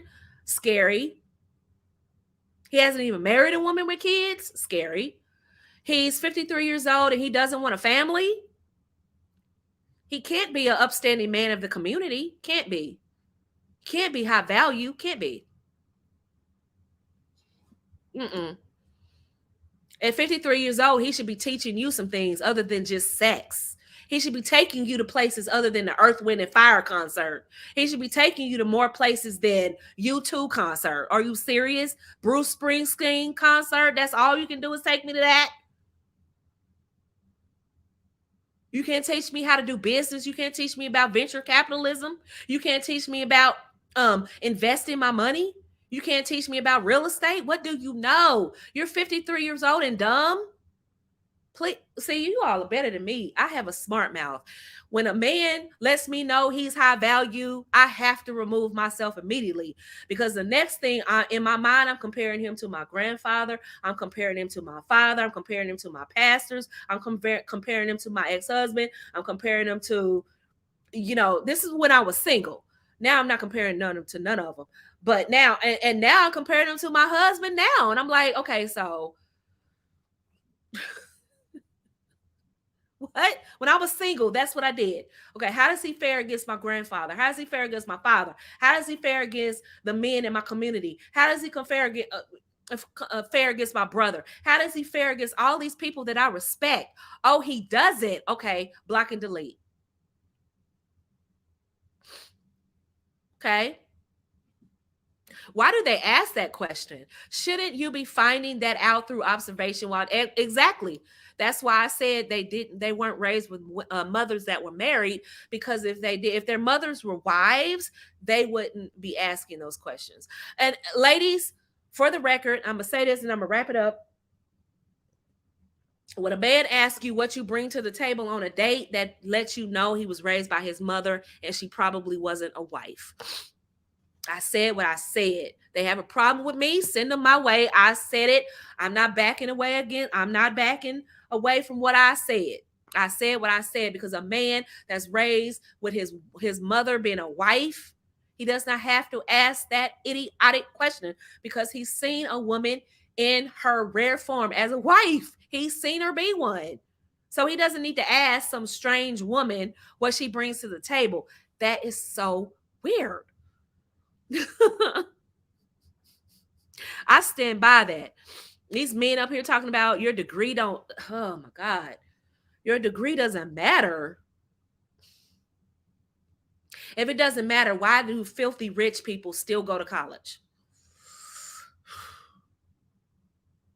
And really, for some of these communities, if it wasn't for the women going to school, it wouldn't be an educated community. Oops. I mean, seriously, some of these men, it's the audacity for me for some of the stuff that I hear them saying. I'm like, you said that? Like, men actually said that on a date? They actually said that to you? Oh. So, ladies, it's been real. I've literally talked 4 hours. Going on 4 hours. And I want to see you all tomorrow night in the app when we do our group clinic. You ladies asked me for this content and I'm bringing it. But you got to come to that space, because a lot of conversations can't be on YouTube. We can't let men know everything that we're doing. Some things men don't need to know. City auntie. Rich, educated men do value educated women with intelligence. Yes, ma'am. They will even tell you that they like that you can hold an intellectual conversation. Absolutely. Right on the money, dear. Right on the money. Nah.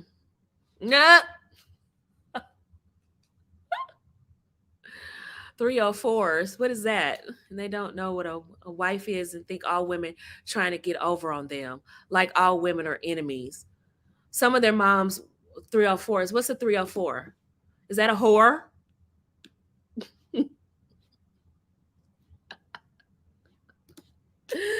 Thank you so much. Is that a whore? Just call a spade a spade.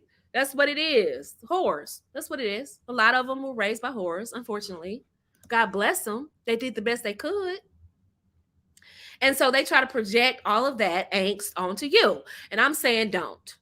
I'm saying don't. Don't even inject that into your spirit. And it's another thing I'm going to do on the app. It's some videos that I'm going to share with you ladies. I think you're going to like. So make sure you visit the app this week. If you are not on the app, please join, because a lot of content I can't put on YouTube. One, because I don't think the public forum is the place to have the conversations.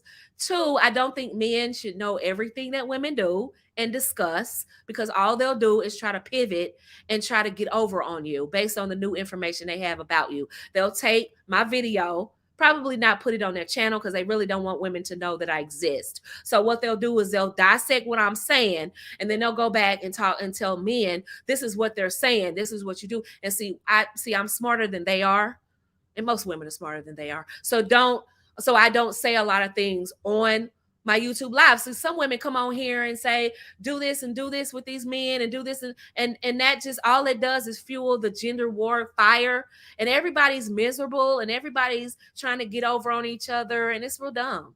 It's real stupid. Like, keep what you're doing to yourself. Like, that's what I believe. I move inside. Maybe it's just the Scorpio in me, and I'm not into the zodiac, but some things about my personality I keep to myself. You will never know. Some people that been knowing me for years sit and talking to me, and there's things they won't know, because some things need to be close to the heart. And as women collectively, there's some things we need to keep close to the heart. So shout out to all of the content creators out there who discuss femininity, but I'm pushing the needle a little bit. I want to push you ladies to produce content. Steal this if you're going to steal anything.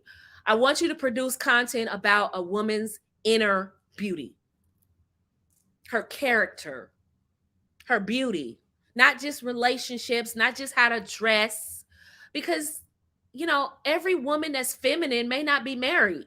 She may not be at the space in her life to discuss femininity and relationships. She just needs to discuss who she is as a woman and femininity. And that's what this channel aims to do, is I challenge women to be better. And the only way that you're going to be better is to be challenged and to step out of our comfort zone. Right? So you want some of my older videos where I kind of like in rare form, that those are available on the app, right? I don't have Patreon anymore. Just come to the app. Patreon is really for the fellas who follow me, who are not allowed on the app because it's all women. They can join my Patreon and listen to my old stuff. But for the ladies, they can listen to those, have access to those videos through the app. All of them. And you can listen to it in the background while you're working out, while you're in another app. You can listen to the audio and watch the videos in my app. So, ladies, is our app. And I wanted a feminine space for elite women who are above all the pettiness and the drama and the trauma bonding and the gender wars and the misinformation. And you want a space to grow and become a better woman. And as I just showed you, I've had 2 women get engaged in the last week that are associated with my movement, clients in my movement, and so forth and so on. I don't play. My job is to get you married, to get you more feminine. And congratulations to those women, those ladies who have just enrolled in our programs over Valentine's Day offers. And for those women who have just signed up, get ready for a transformation, because I'm all about the transformation. All right. Right. I cut to the chase. I don't want to talk about anything that's not going to get you to your goal. And I believe if you listen to me, ladies, if you listen to the last 3 videos, if you really take it to heart, you have everything you need to become a wife. I just gave it to you for free. All right. Heal that heart. Find out what kind of woman you are and become a woman of substance. I just gave it to you. But it's a lot of other stuff you need to know to prepare to be a wife. But how to become a wife basically is know who you are as a woman. And if it's more information you need, you probably need my course and you need me one-on-one. You need some more mentoring, and that's fine. That's where I come in. And so I love you very much. Remember, stay away from those digital female pimps. All right. They're trying to put you on that digital hoe track. Stay away from them. Stay away from these women in these trauma bonding areas that don't really want to expand you as a woman. They just want to trauma dump. And some women need that because really their heart is broken. Their heart is broken and they need a place to project and get that out of their system. But ladies, that's not how you become a wife, and it's definitely not how you become happy. And for me, life is too short to be unhappy. So what's it going to be, ladies? Are you going to choose happiness or are you going to choose anger? Which one are you going to choose? Also, if you want to decide, you need help deciding what kind of wife you want to be. If you want to be a housewife or if you want to continue working after marriage, definitely pick up my book here, Discovering Lifestyles, which is available on Amazon. You can pick that up. My goal is to make that an audiobook at some point, but that's not priority. My priority is to get the women that are working with me married. So I got a team working with me. Hopefully we can pump out more content over time because I have some help. So with that being said, shout out to my husband who supports me. We are going to go above and beyond in 2023. You with me? You with me, ladies? Who's next? And if you're thinking about the app, let me just show you what it looks like, and then we're going to be out. Thank you so much. Remember, I love you, and Jesus Christ loves you. And until the next time, keep the faith, ladies. Women of substance. Peace out.